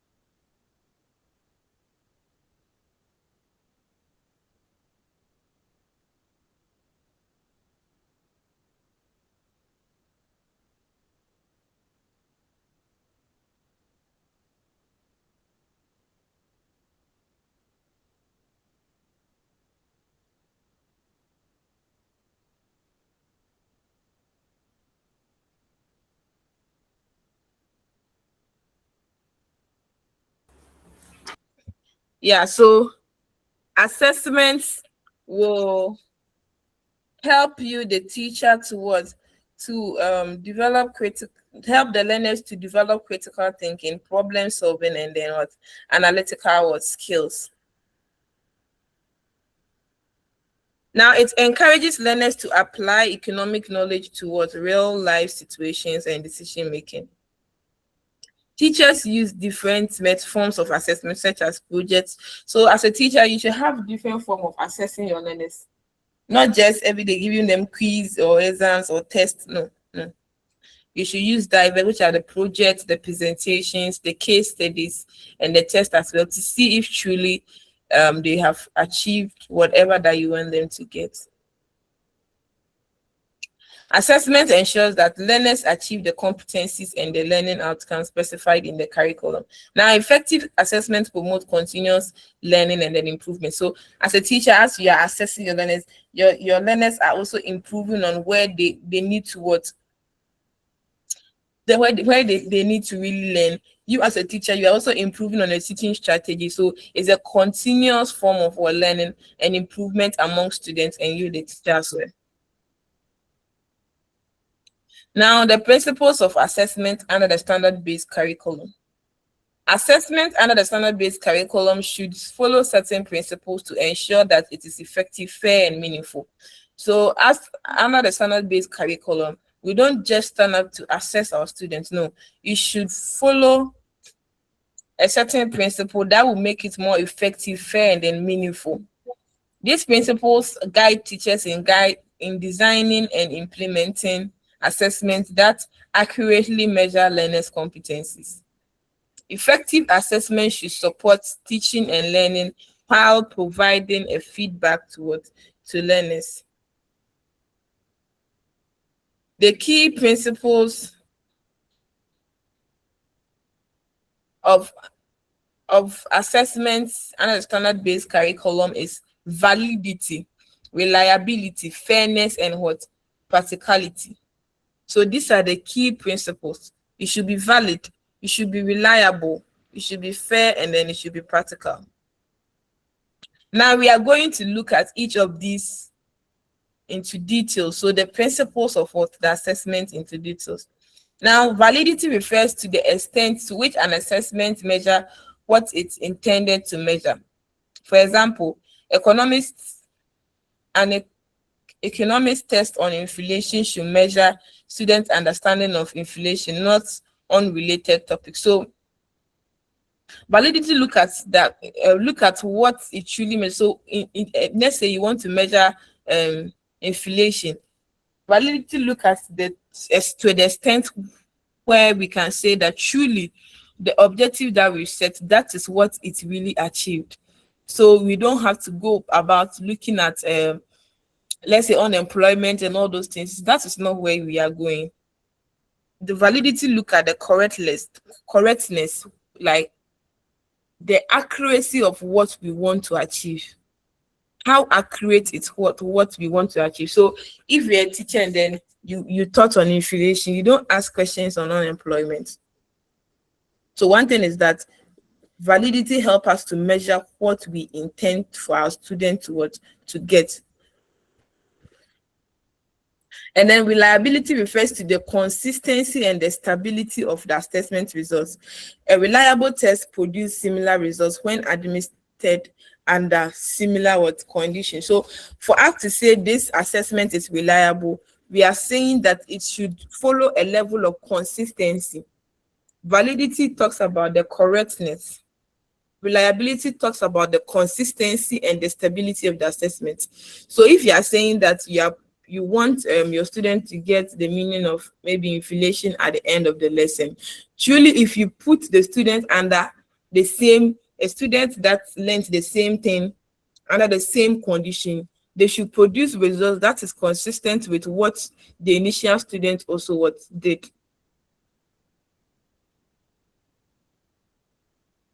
Now, fairness should give equal opportunities for learners regardless of gender, background, or ability. So if you're assessing your learners, it should be fair. Everybody should be assessed on the same grounds. There should be one standard for everybody. You shouldn't leave some aside and then assess some people for them to get the easier questions. No, everybody should be assigned on the same ground. There shouldn't be biases. And then practicality. Assess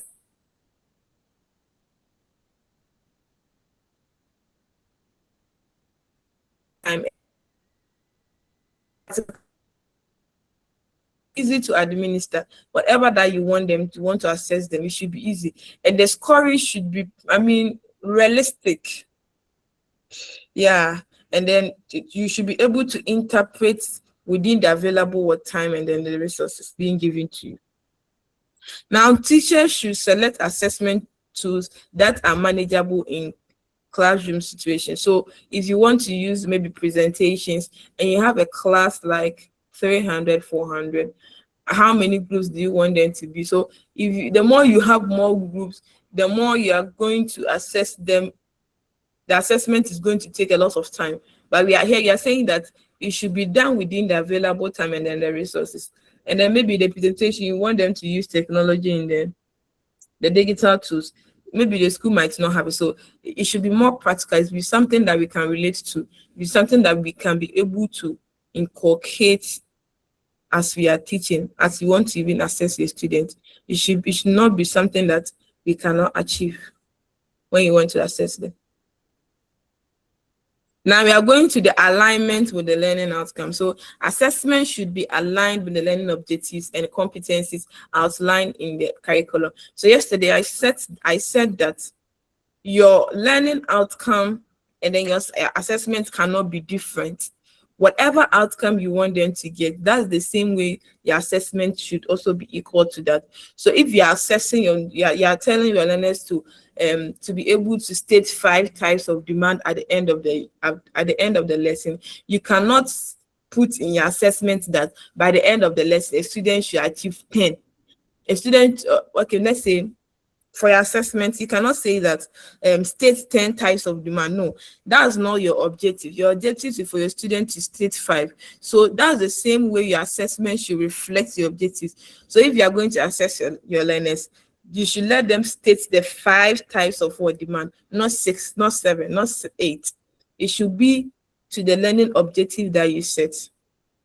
And then as you're assessing them, you also look at the competencies in the standard-based curriculum that we want to achieve.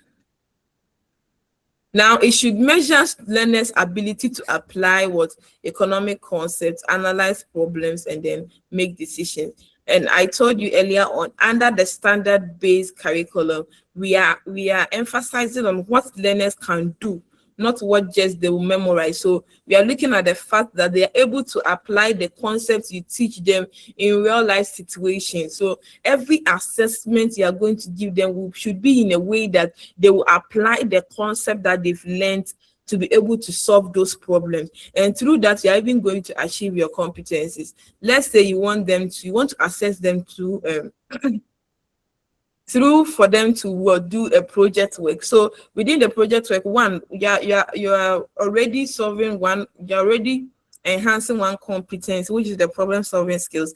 You are helping them for them to work in groups, which we emphasize. It's more of learner centered. And after that, there will be more inquiry based students. When they come to, you can assess them individually as well to know that truly if they really partake in the exercise that you give to them. So your assessment should not be in one way. It should help them for them to able to solve problems. If you give them a project, they are solving problems. They are looking at situations to solve all those problems. So please take note that under the standard-based curriculum, we emphasize that assessment should measure learners their ability to apply economic concepts and then analyze problems and make decisions as well. Now, teachers should use different assessments. So as I said, a teacher, you shouldn't always use, I'll give you tests every day, you're giving tests in class. No, you should use different form of assessment, which are tests, assignments, projects, presentations, and the others. Now, a proper alignment ensures that assessment supports meaningful learning and competency development under the standard-based curriculum. And that is what I've already explained. Now, we are going to look at the type of assessment under the standard-based curriculum. We have the standard-based curriculum promotes the major types of assessments that support effective teaching and learning. These include 1, assessment for learning, assessment as learning, assessment of learning. And I think we've talked about this, so the understanding will be quite easier.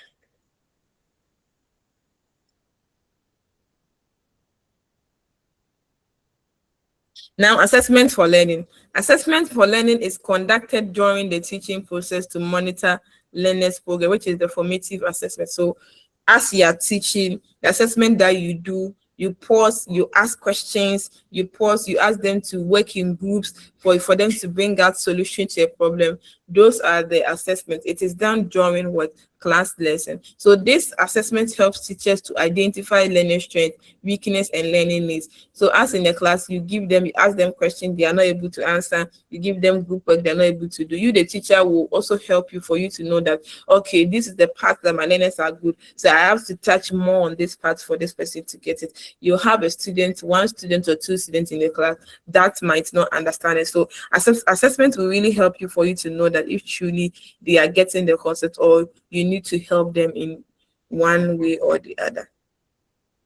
Now, the information obtained helps teachers to adjust their teaching strategies to improve learning.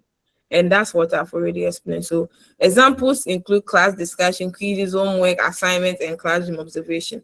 And classroom observation is very key. Some students, they might be looking at your face like they are paying attention, but their minds are not there. So as you ask them questions, you see a student looking outside, sleeping, and all sorts of things. So assessment will help you know that, oh, truly, if their attention is there or not.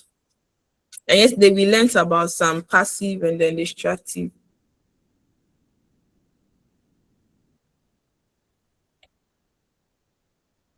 And then we are also going to look at one example. So in economics, a teacher uses a short quiz to check students' understanding of demand and supply what concepts. Now, assessment as learning, it focuses on learners' active involvement in evaluating their own learning progress. Students reflect on their work, identify areas for improvement, and then self-develop regulation. So it's like a part of the formative, but quite a little different, where after students reflect on whatever that they have done in the class, for them to know that, oh, truly, whatever that I am doing, is it like, do I need to touch up this way? I need to learn, I need to do this. So this type of assessment help the learners to know, reflect on themselves, to know that if they are moving or not.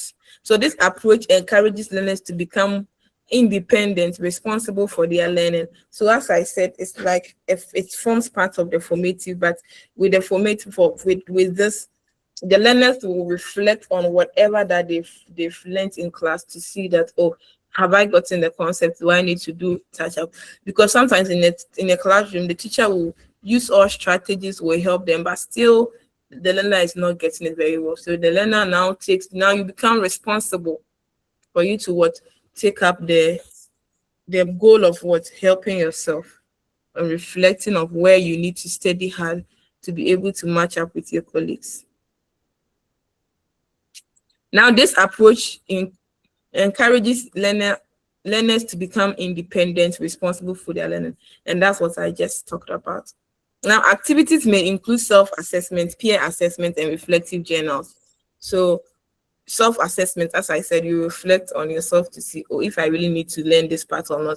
Now, peer assessment, your colleagues will tell you that, no, you need to hammer more on this part of the concept that the teacher taught. And then reflective journals. As a student, if you have reflective journals, it's very good, because the reflect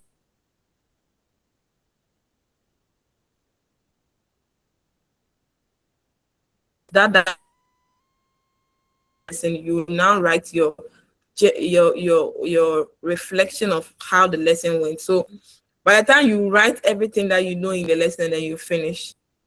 Now you know where you need to work hard on.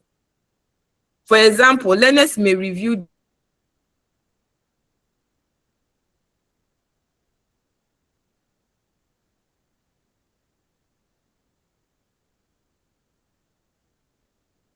to determine what learners have achieved. It measures the extent to which learners have met the learning objectives and competencies. So that is the summative. So examples include the type of assessment is often used for grading, certification, or reporting academic performance. And examples include final examination, end of term test, and major projects. So this is the summative assessment, which look at the overall performance, academic performance of the student. So we have text, as you are going to do right now. You said next week you have a quiz and then exam. So the overall assessment will be done to see that if really you've gotten whatever that they want you to get at the end of the academic calendar, end of term.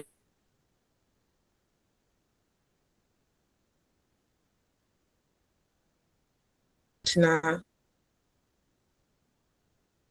let's look at continuous assessment in economics.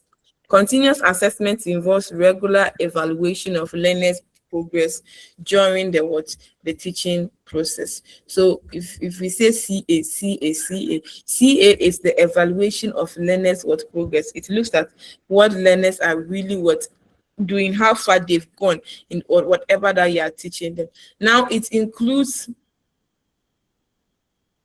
activities such as quizzes, assignments, class exercises, projects, and then presentations. So continuous means that consistently you are doing it to see if truly they are getting the concept that you want them to get. So you can do that through quizzes, assignments, class exercise, and then projects and presentation. Now continuous assessment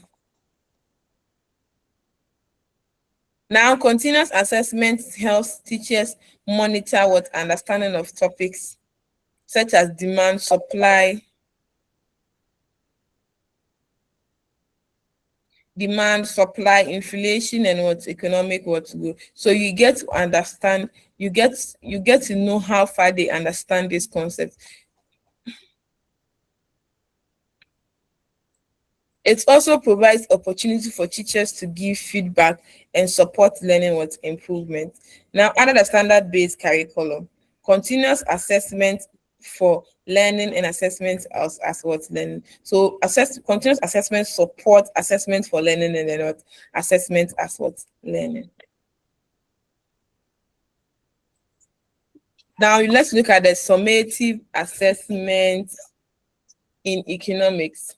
Now, the summative assessment is conducted at the end of the lesson, unit, or term to measure the overall learning outcome.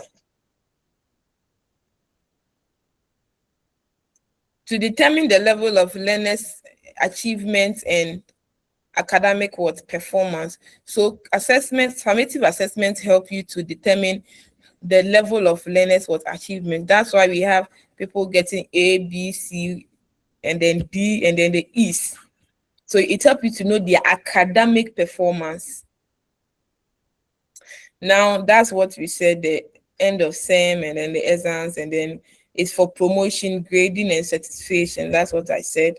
And then economic summative assessments may test learners' ability to analyze economic problems and apply concepts to real life situations. Now, performance-based and authentic assessments. Performance-based assessment refers to the assessment methods where learners demonstrate their knowledge and skills by performing tasks or completing tasks. So if you say performance, you would know that we are looking at the outcome. So it's a form of assessment where assessment methods where learners demonstrate. So you are demonstrating for us, you are performing for us to see. You are demonstrating for us to see that by performing a task.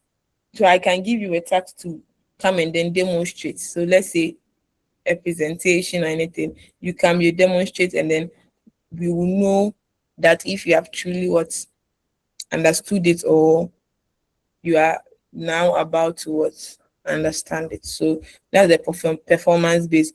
So the performance based is more on like demonstrating for somebody to see. If we say performance, it's linked with demonstration.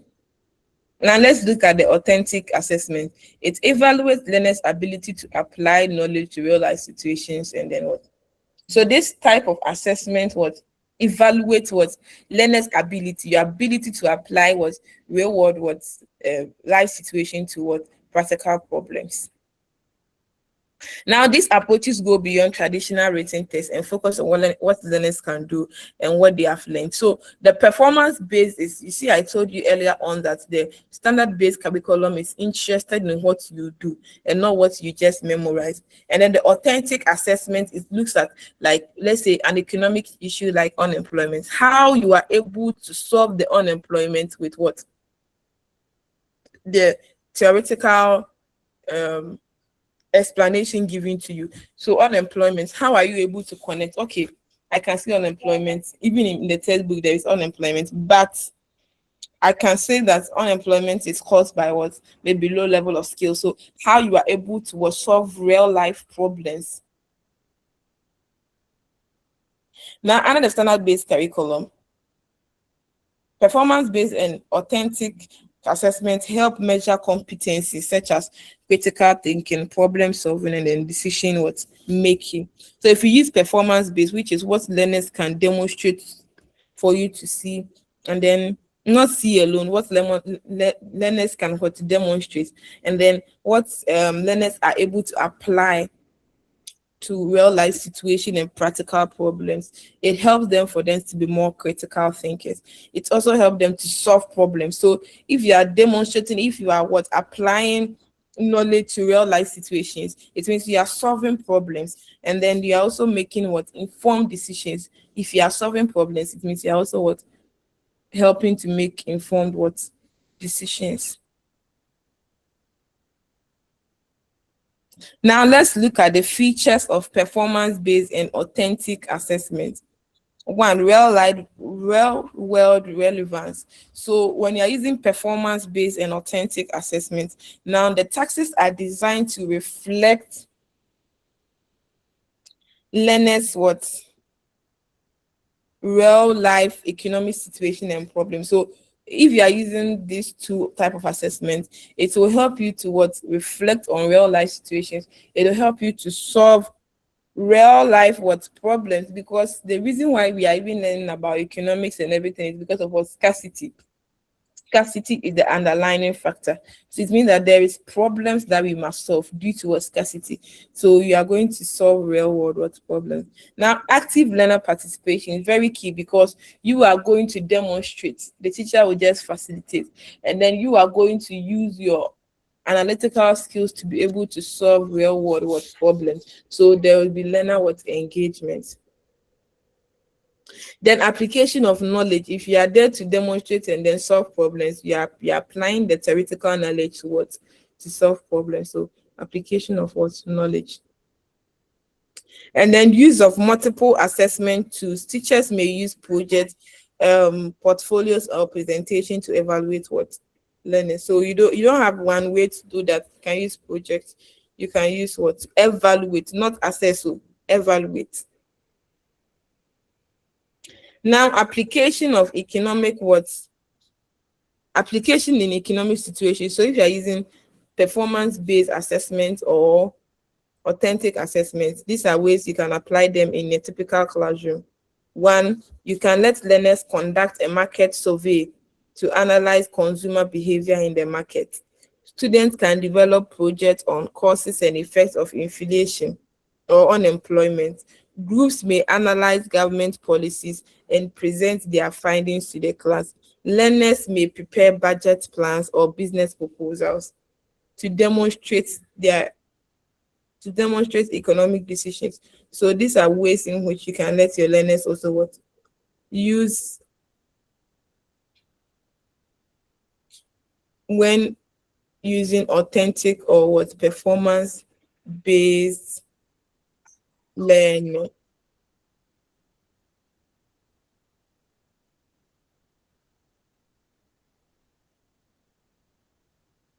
Let's look at the benefits. It promotes deeper understanding and practical application of economic what concepts. So if you are using the performance based and then the authentic assessment, it will help the student to gain better deep understanding, because they have to what analyze each point to solve what real world what problem. So they'll gain better understanding of the concept, and they can use it practically, because they are not just solving questions just like that. They are also using it what practically.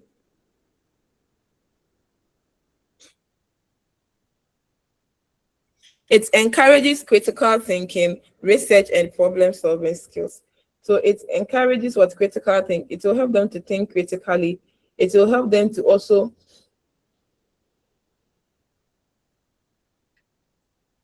go on a research, because if you have been asked for you to what solve a problem, you have to research about it and then come out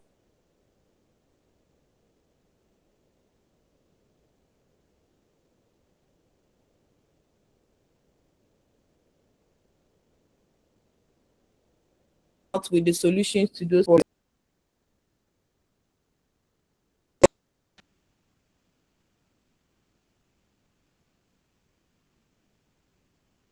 Help learners to participate in the as well.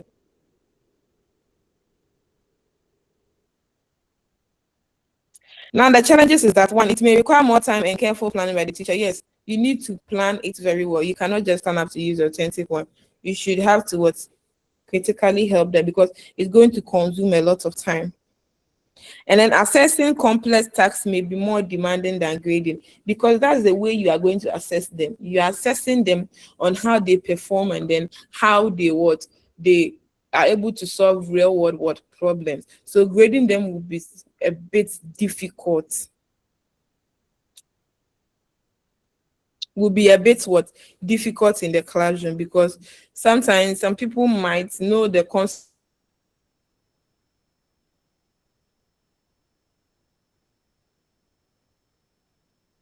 may real world economic what data. Some of the tasks you are going to give to your students demands what data, real economic what data.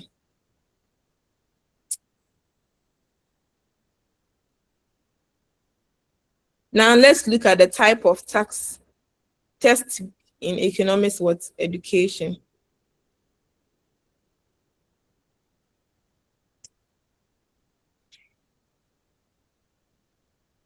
In economics instruction, teachers use different type of tests to measure what learners' understanding of economic concepts and what and skills. Now, these tests help understand whether learners have achieved the learning objectives and competencies in the syllabus. Different types of tests measure different aspects of learning, such as knowledge, comprehension, analysis, and what application. So we have different type of tests. Even in the classroom, we have different type of tests. End of exam test, in class tests, and a lot of them. So we have objective tests, we have essay tests, we have short answer tests, we have practical or problem solving what tests. Now let's look at the objective tests.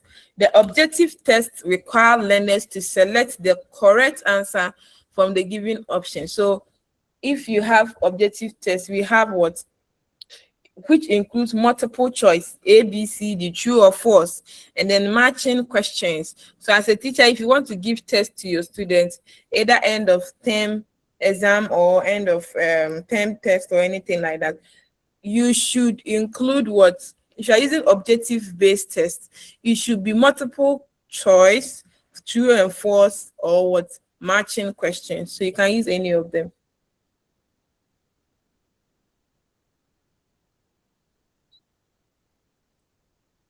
Easy to score and highly reliable. So it should be what, easy to what, the objective test is easy to score and highly what, reliable, because of what, its consistency level. So if you use multiple choice A and B, very easy, you don't stress. If you are wrong, you are wrong. If it is A, it is A, you are done.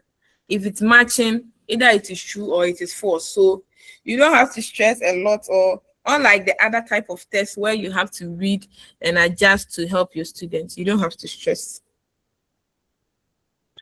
And then it can cover a wide range of what content within a short time. It's true.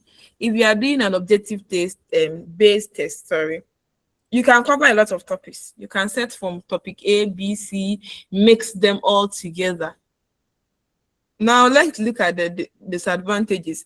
It encourages what, guessing. Students might guess. They can do A, B, C, D and choose one. They can start singing and then choose the correct answer. And it might be the correct answer, not the fact that they know. It's the fact that they just chose it. They guessed and chose and they had it correct. It often measures recall of fact rather than deeper understanding. Yes. So objective-based encourages recall. It doesn't promote deeper understanding of concepts. If you are going to do objective-based, you don't have to do more. You just read on the surface, just understand the surface. When it comes, you know what to do. But unlike some of the other tests, you have to go deeper.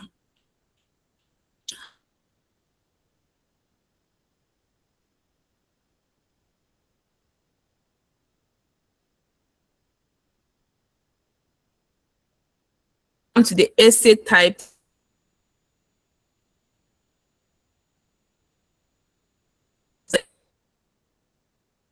it helps you to know what the learners really think about every question you're giving to them. So now it measures high order thinking skills such as analysis, interpretation, and then evaluation. Now, if you are going to answer an essay type test, you need to understand the concept very well. You need to think critically at that moment. You need to understand, you need to write it in a way that your organization of your content, the vocabulary and everything should be in order. It's also what allows learners to organize ideas and express economic reasoning. Yes, in the objective base, sometimes you don't know the answer. You, even if you don't know the answer, sometimes in the essay type you can express yourself. Then the assessor can see that, oh, surely you understand this, but not to that extent. So you're going to get a little bit of marks. But in the objective test, if you are wrong, you are wrong. There is no like I want to explain. Now, disadvantage, very time consuming to answer and grade. In fact, when you give them the essay type, most of the time they don't even finish on time.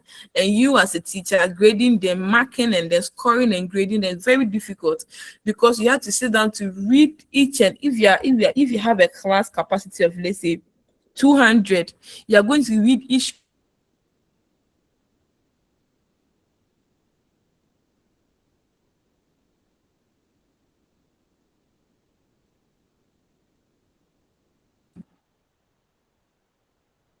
especially a month, maybe a week to do this. How can you do this? But when you are using the objective base, it's very easier.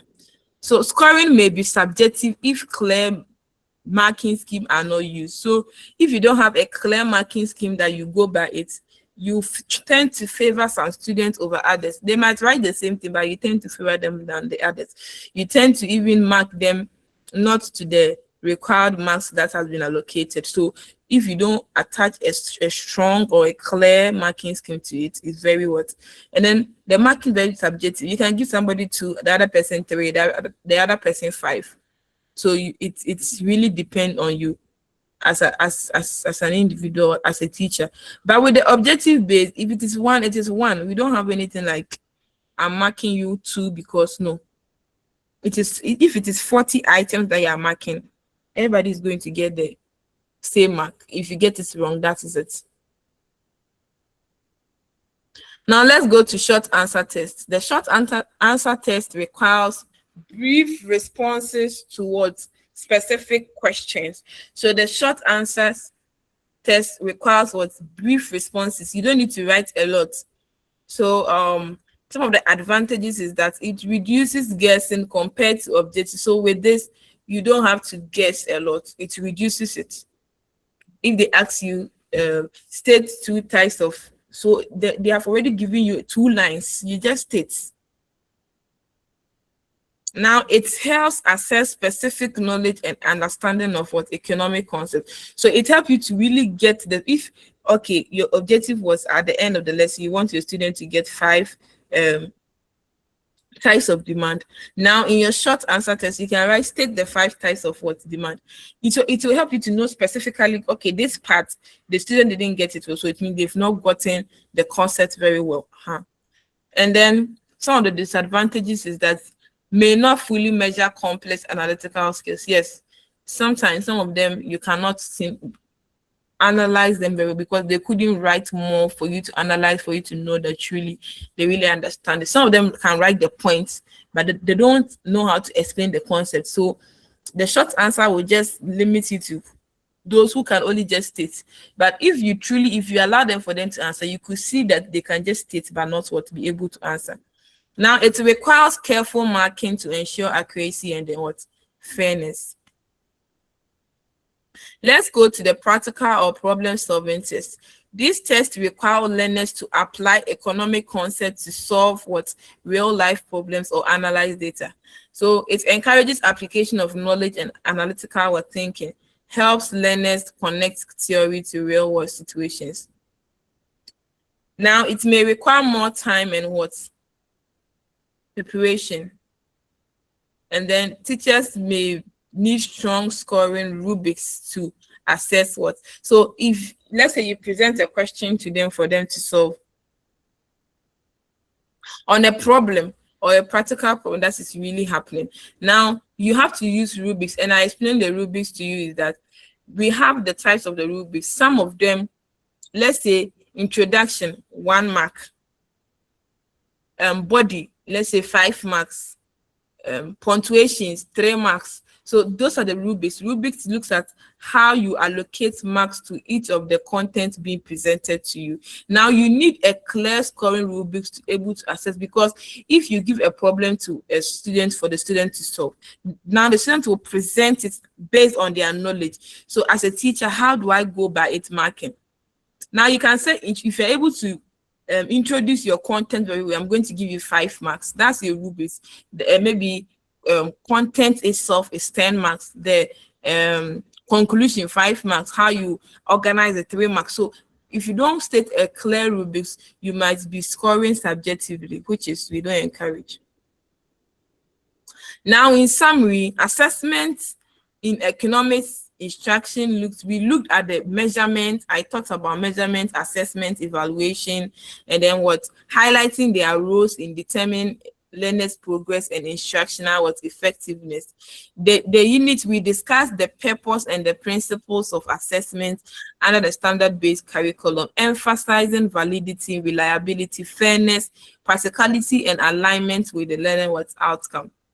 We also looked at and explained the types of assessments, which I did. We also look at the assessment procedures in the senior high school syllabus, which is the continuous assessment and then summative assessment to monitor learner progress. Finally, the unit, we also explained the performance-based, the authentic assessment, and the different type of tests in economics, highlighting the advantages, challenges, and the role in measuring learners' competencies. Any questions so far?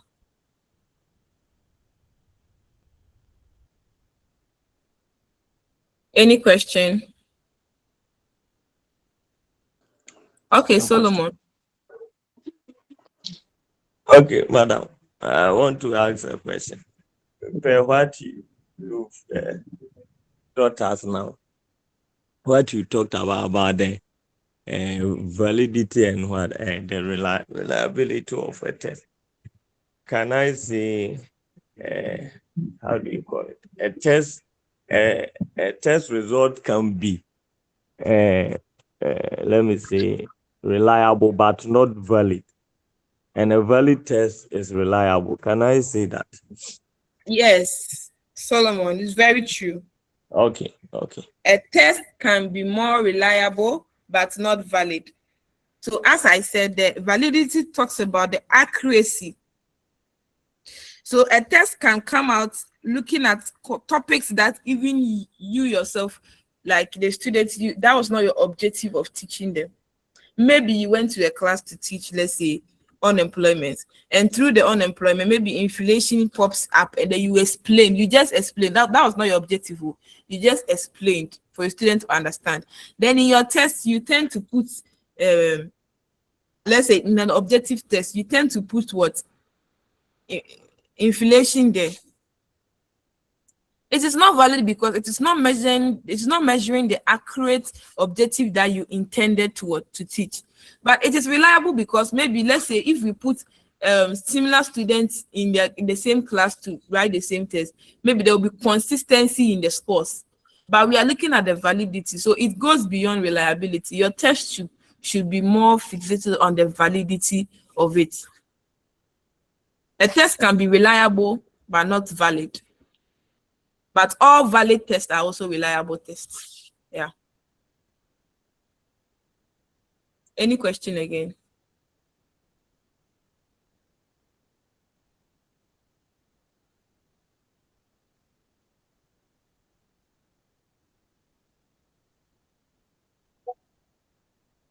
There's no question. There's no question. Yes, madam.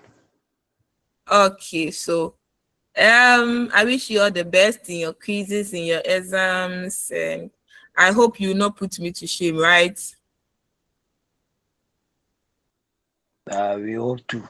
We hope that we will not put you and ourselves into shame. So we are also hoping. Okay. How about Dixon? Hello, madam. Yes, thank you. Madam, please. I collected a past question from a friend. Okay. And I have it here. That write a short note on on the following as they relate to economics classroom: evaluation, positive reinforcement, negative reinforcement, and then punishment, and then safety. Okay. Could you please hammer on the punishment and then the safety alone for me, please? Thank you. Okay. So I don't know how the question goes, but let me look at how. But Please, I should I hope read the question for you? that's what you just Please. did, right? Yes, yes. That write a short note on the following as they relate to economics classroom. I, evaluation. I, positive reinforcement. I, negative reinforcement. V, punishment, and then V, safety. But my concern lies on the punishment and then the safety. Thank you. Okay, safety. So let's look at the punishment. When we say punishment, it refers to the penalty or the consequences imposed for doing something wrong. So let's say if you come to school late, we are going to maybe give you a portion for you to read. That is a punishment for doing something what's wrong. The consequences you face when you do something what's wrong. Now let's look at the safety. In a school environment, we wish that every student will be safe from every harm. So safety looks at the protection of students from being endangered in a school environment. Do you get me, Michael? Yes, madam, please, I'm listening. Yeah, from being endangered in the classroom. So the basic safety things that you could do in a class as a teacher is that one, you make sure that a student does not bring any harmful materials to class, like knife, like those things will come in play when maybe there is an illustration which you are the one was regulating it. So this is something small I would love to say about it. There is Thank you, nothing more madam. to say, but that's the basic explanation. So if they ask you in exams, you can write this. Thank you, madam. God really Okay. bless you. Thank you. Thank you. God bless you too, sir. So any other question? Abba Dixon, are you there? Madam, I'm here. Hey, wow. I've been calling your name. These days you don't talk. I've been following. Hello, madam. Yes, Michael. I also have this question. Okay. State 5 student related factors that can lead to student misbehave. Did you join yesterday's class? Madam, Did you join yesterday's class?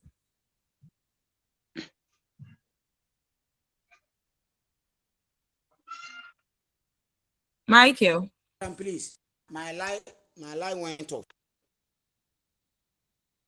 So you cut off at some Yes, point. yeah, that is state 5 student related factors that can lead to student misbehavior in class. I want you to please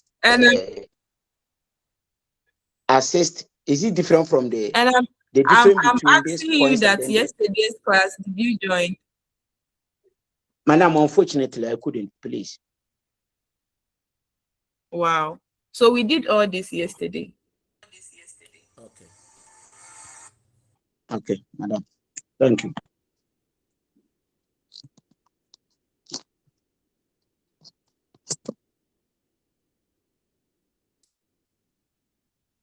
Michael. Hello, madam. Is it his? Yeah, can you hear me? Yes, madam, I can hear you. I am saying that we did this yesterday. Unfortunately, you couldn't join, but I'll share the slides. They are all inside the slides. Thank you, madam. God bless you. Thank you. Okay, you're welcome. So, family, please let's learn. Okay, you asked for the slides. I'm going to share it with you this week. Make sure you learn for your quizzes, for your exams, and then everything. So thank you for your time and everything, your patience. Even yesterday we had an online class, most of you joined. Thank you. So I'm going to share everything with your course rep, and he's going to share it on your platform.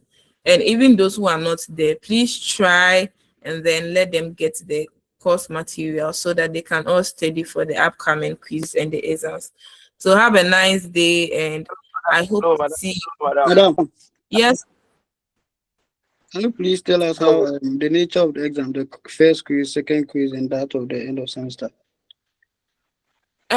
Okay, I will communicate that to your course rep. Okay, but it's not going to be difficult. So learn. It doesn't mean it's not good. Like I Thank you meant, very much. whatever that. Okay.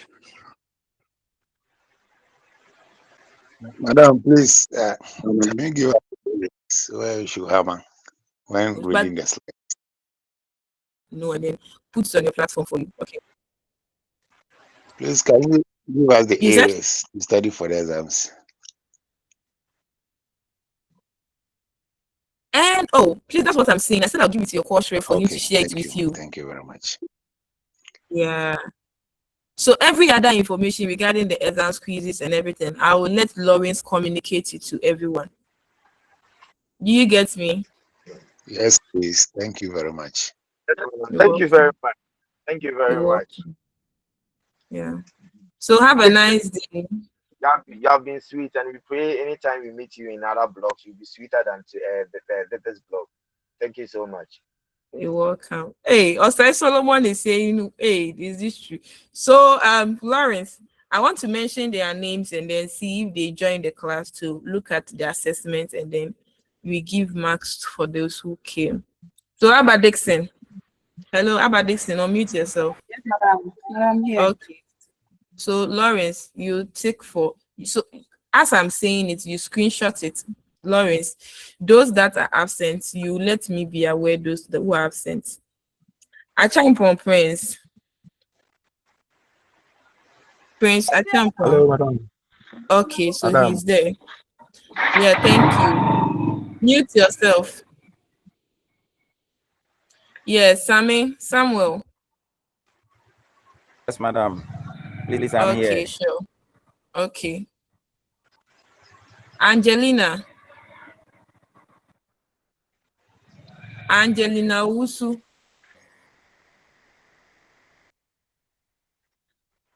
Angelina. Okay, so Angelina is not here.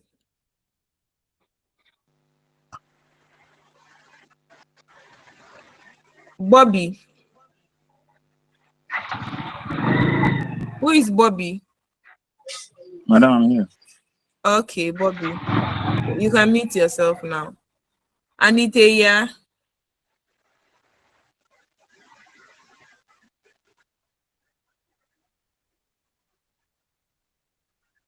Anita is not here.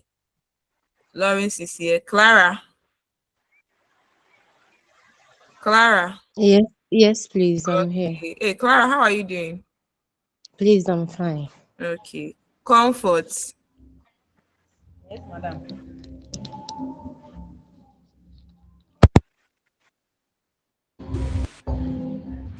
It's comfort. We are two.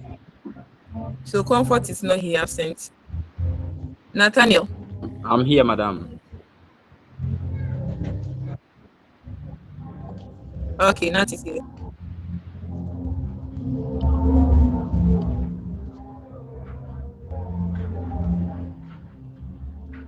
Hello, madam. Madam. And then,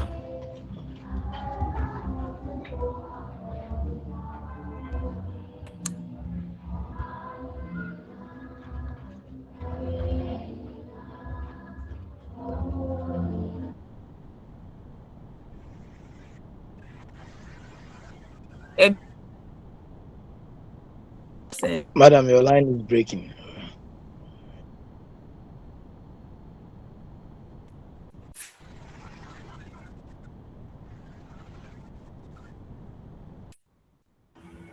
Hello, we can't see anything.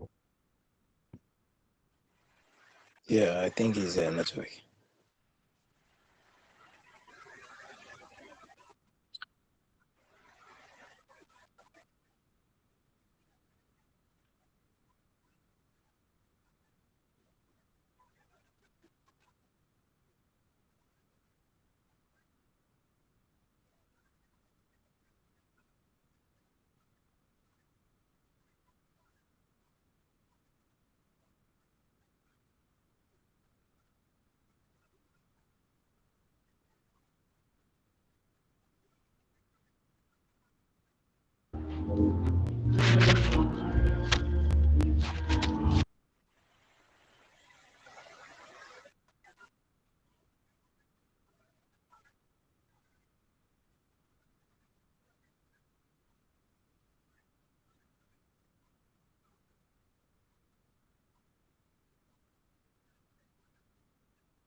Please, he's coming back.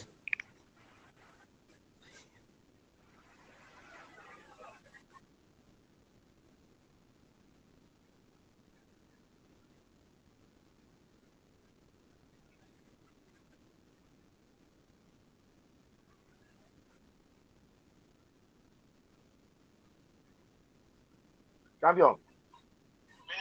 The patrol, your friend is saying, your teaching method, class, on joining our joining, see our patrol, or your local. Or your local for access.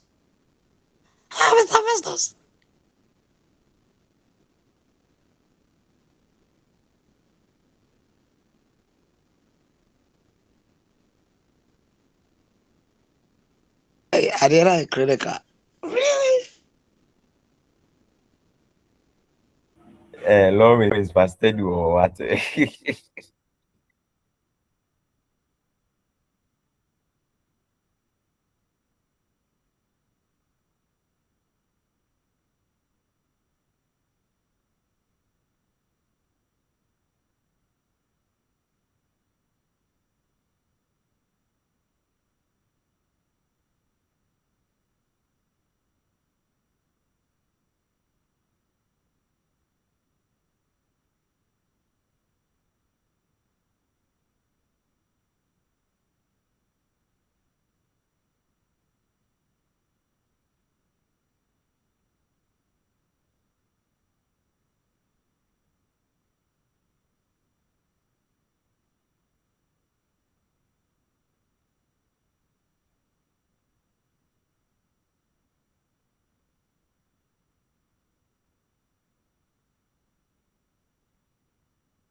So who was the last person I got to?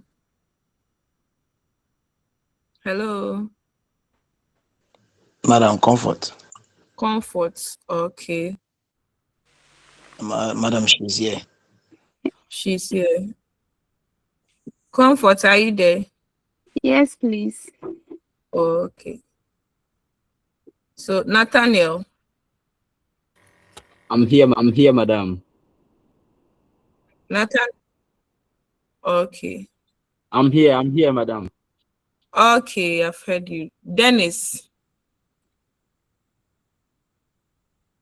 Madam Dennis. around.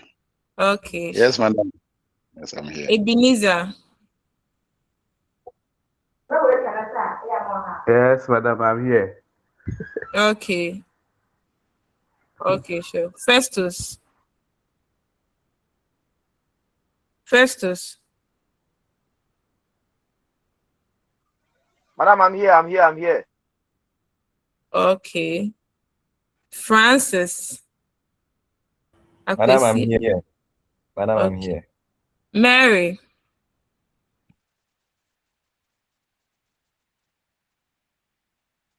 Mary. Kudo Mary. Madam, Hey, Mary, how are you doing? I'm good, and you? I'm fine. Mary, you don't look for me. Sorry, I'll look for you. Okay. Ofe, Ni Ofe. Madam, I'm here. Hey, Ni, you are here. It's been a while. Yes, please. Yes, please. Yo. Lauricia.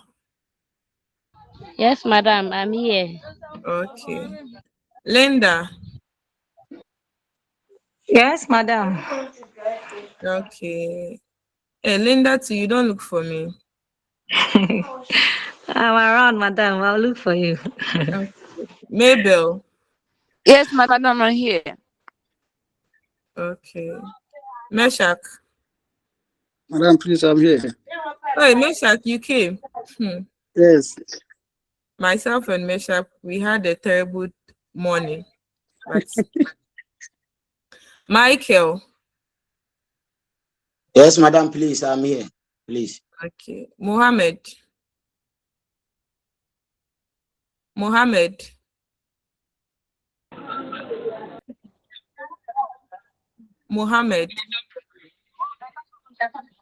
Madam, please, I'm around. I'm around. Mohammed. Okay. Mohammed is around. I have not mentioned any Williams. I said Mohammed. Yeah, please, I'm around. Okay. Okay. Okay. Nana Sapon. Madam, I'm here.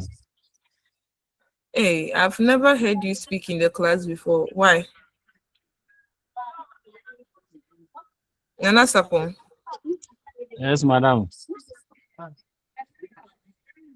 Why? You don't speak in class? No, please, I don't speak in class. Why? As a teacher, you are even replying you don't speak in class.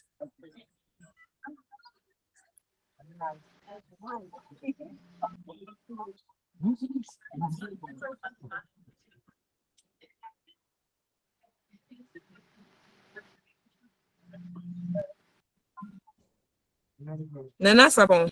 Yes, madam. Yes, I'm saying that you are telling me that you don't speak in a class as a teacher. Eh?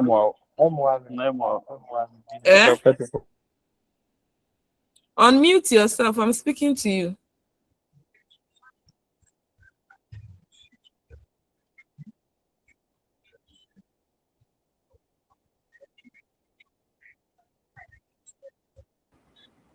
Why? Madam, nothing. So you have to change your attitude. Okay, please. Thank you. You're welcome. Nicholas. Madam, please, I'm here. Okay, Noah. Noah. Madam, I'm here. Solomon, I know you are here, so don't worry. Osman Yakubu. Osman. Hey, Osman, I can't hear you.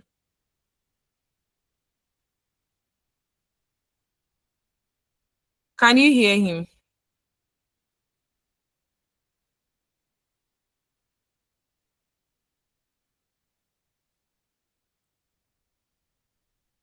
Samba. Yes, please. Hey, I've not heard you speak in the class before. Oh, madam, You've spoken. I've spoken before. Hey. Yes. Okay, sure. Solomon, I know you are here. Williams, we see. Williams.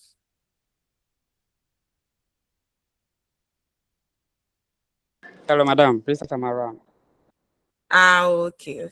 Hey, Yvonne. Yvonne.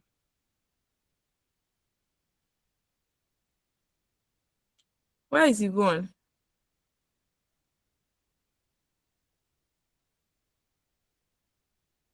Yvonne. Wow. So Yvonne is not here.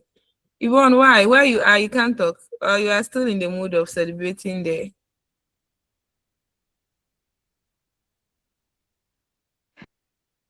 Please, I'm present. You are present. What are you doing that you Yes. can't talk? My phone wasn't allowing me to unmute myself. Oh, sorry. The gentleman here, do due diligence by buying your sister one phone. Meshach and then Mohammed and Sapon and then Nana Sapon will do that. Nana Sapon will do that. Under one Nana, condition. what condition is that? Oh, we'll talk about it later. I can't say it here. That is inquiry-based question, so you should go ahead and inquire. Easy. Let her test me. I'll Where buy is it for Nana her. Sapon? Madam, let her test me. I'll buy it for her. Eh. I'll keep track of that too. Nana Sapon, don't say something you can't do. Oh, madam, don't worry. I shouldn't worry. Yes. Or the who be make us say. Hey, Nana Sapon. Nana. It's a political talk, so. In the pipeline. Buy phone.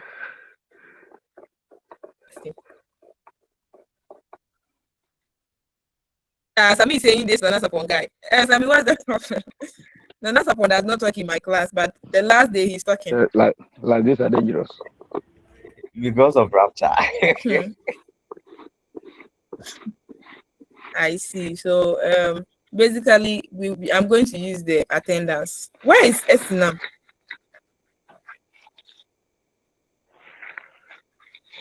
Where is Esinam? Is she a friend to anybody here?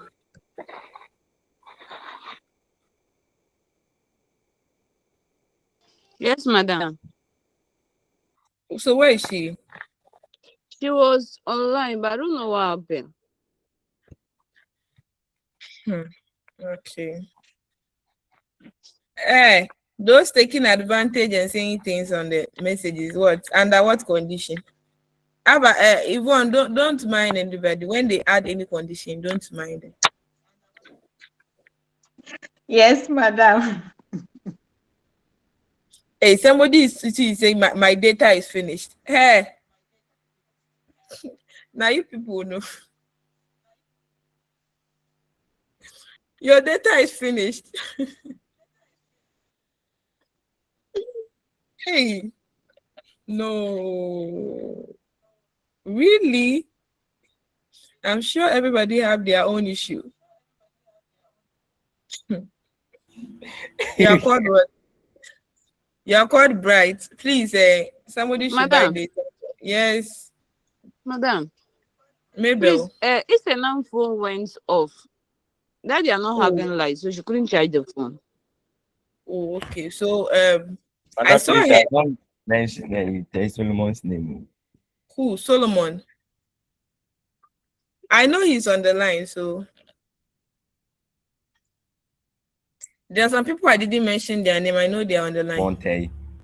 You said?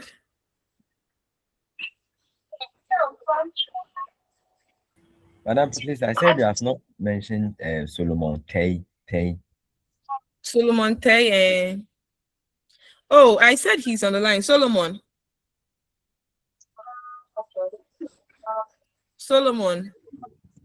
Please, we are two. Solomon, we are two. So we have Osei Solomon and we have Solomon Tay. Where is Solomon Tay? Yes, please.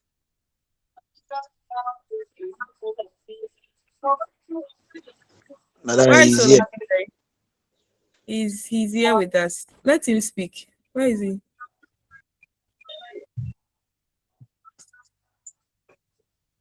Osman Yakubu. Solomon Tay. You are giving me thumbs up. My friend, unmute yourself and speak.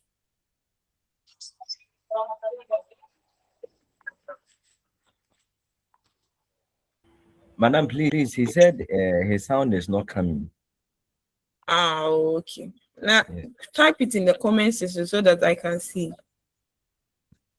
Okay, so basically, I wanted all of us to at least know ourselves before we end the class. Then we go. I didn't hear my name, madam. Asamoah Kwame. Yes, please. Did you just join or you joined during the beginning of the lesson? Actually, I was struggling to join because of network problem, but I was able to join along the line. And that's the problem, because those people here are the people that currently joined. So I was mentioning the name. So if your name was not mentioned, it means maybe you just joined not long ago.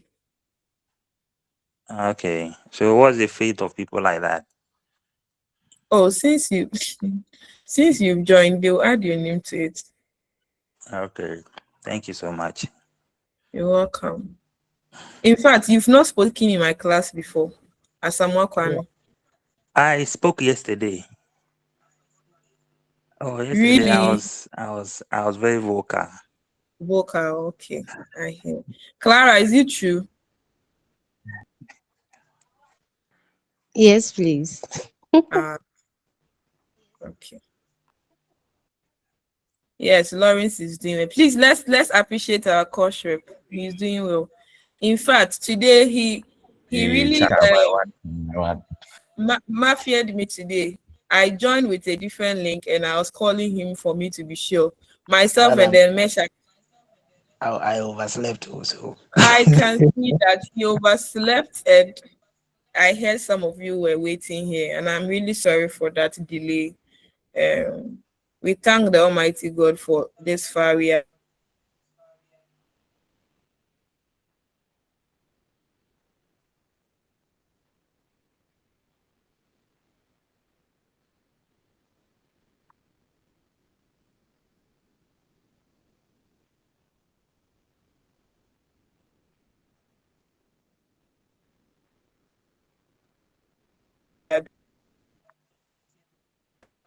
lot on the table. You have a lot. This is asking if it is possible that we will meet again. Who is the Reverend Father?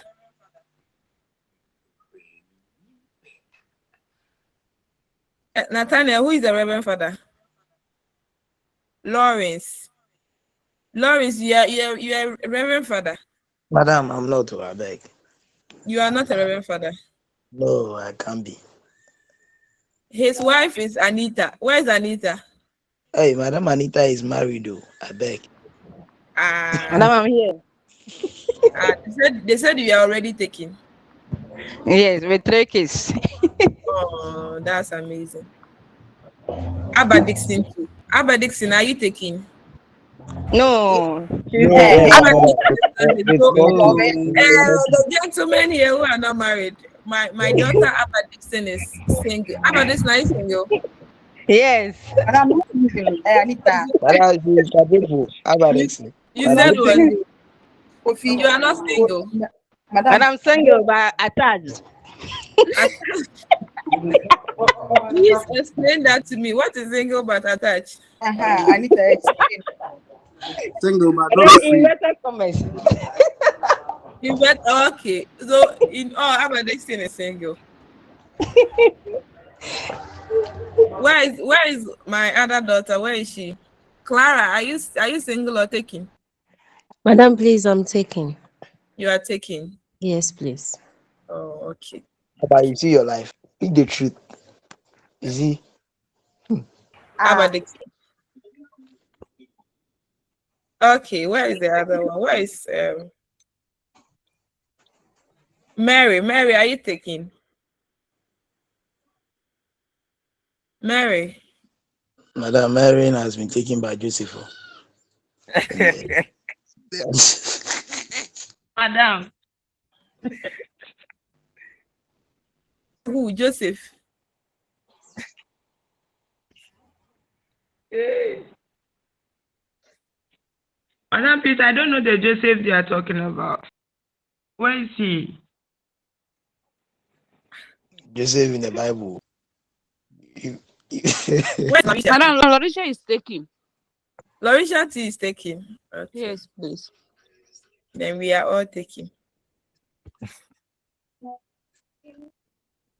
Please make friends. Maybe your wife is part of those who are online. Wife is here, okay. Nana Sapon. Nana Sapon, eh? Okay. Yvonne, are you taking or Yes, so you've already been taking? yes, please. Okay. With Kate. Oh, that's amazing. Mabel. Madam. If you say the guys, you are not taking no. Madam. Have you been taking? Not yet. Oh, the process. In the that's amazing. This Please one, help all us life. get the flyer. Nana, all life. So. Indirectly, Nana Sapo is interested in Mary. Hey, Mary is already taken. Be careful.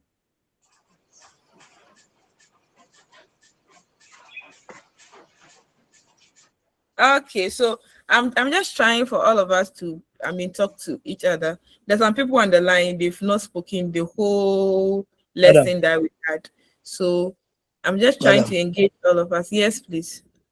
Someone is also asking if you are also taking. Dennis. Dennis, have you been taking?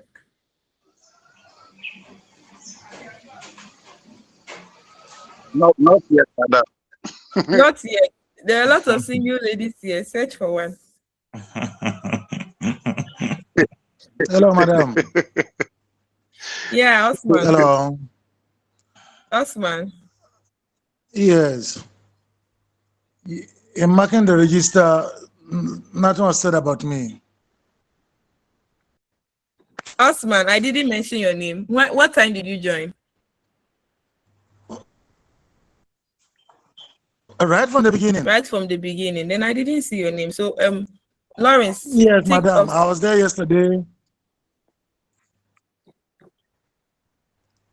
I meant today. Yes, I participated fully yesterday and I participated fully today. And I said some of the name I skipped because I know you are part of the line. So I just tell him that I know you are there, so you should go to the next one. So if I didn't mention your name, Osman, I know that you are on the line, so you've already been marked. Oh, okay. I just wanted to be sure. Yeah. Thank you very much. Don't worry. Okay. Yeah. And Nana Sapon, be careful. You prefer who?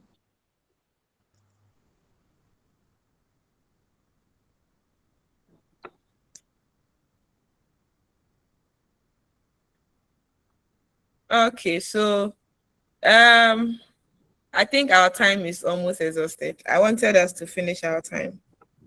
If you have any question or any contribution, any concern you want us to help you with.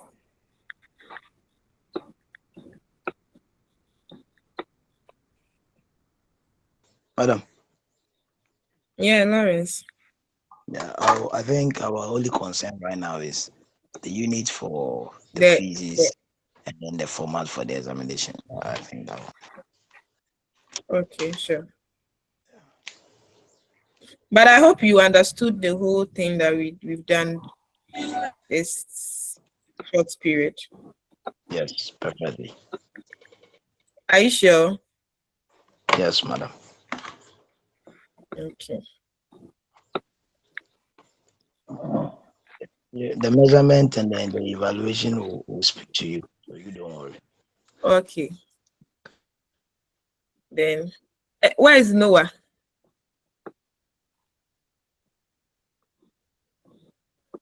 Where is Noah? Hello, madam, I'm here. Okay. How are you? Are you fine?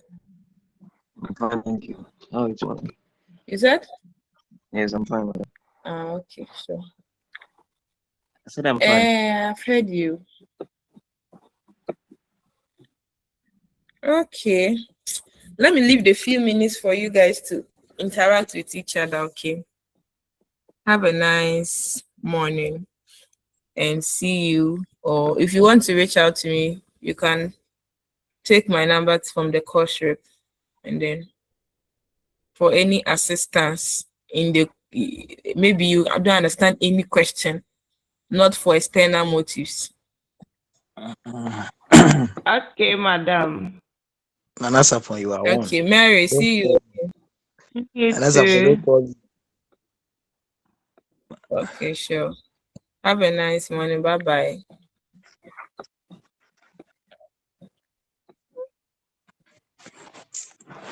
Okay. I didn't use number. Okay. Please, what is your number? Hey, who's that? And I'm not you're careful. Give your phone to your mother. I don't know who's running. Sapon, me the number, mama. Fasten me. You been a bit Florence, the son of boy, I class, right? Madam, media fashion. I'm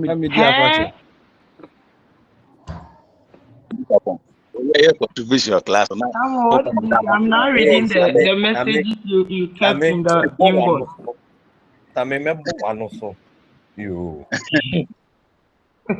Yeah, contribution now, Madam plans from. Be careful, Nana Sapon.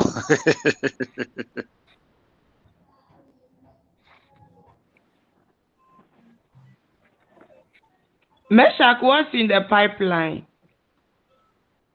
Explain, Meshach, explain. Yeah, that let me back say, or you engaged by it is in the process. No, I'm so okay, it is in the pipeline and Chebet one day.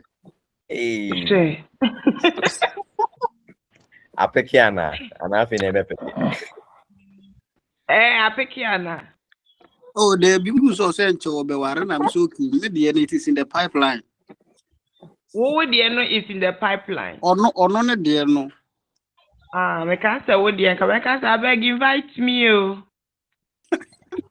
I really can't name it. More worry, I'm inviting you, I never.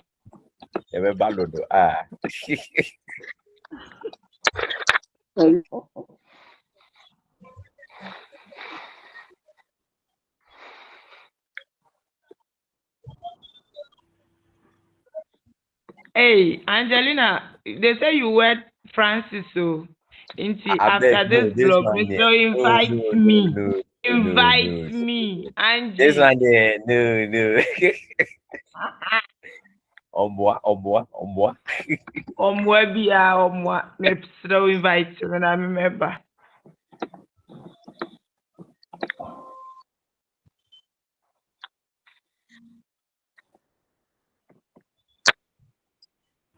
Oh, Lawrence, you pay me a man. You pay me a man. Hey, Francis, you did a course instead of mass because of Abba and Angie. It's impossible. Hey, impossible. So you know what type, no? Hey, Samuel, you confided in Samuel, and he's now telling us. Okay. Abba and Angie, please.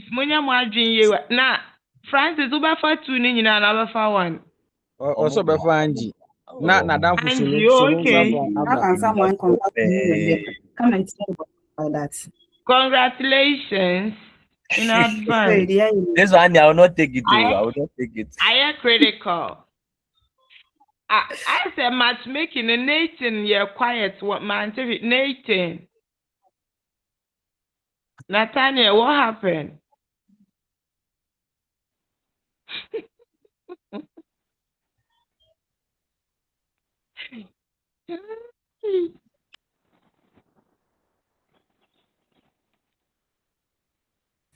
Elisha or Dr. Why?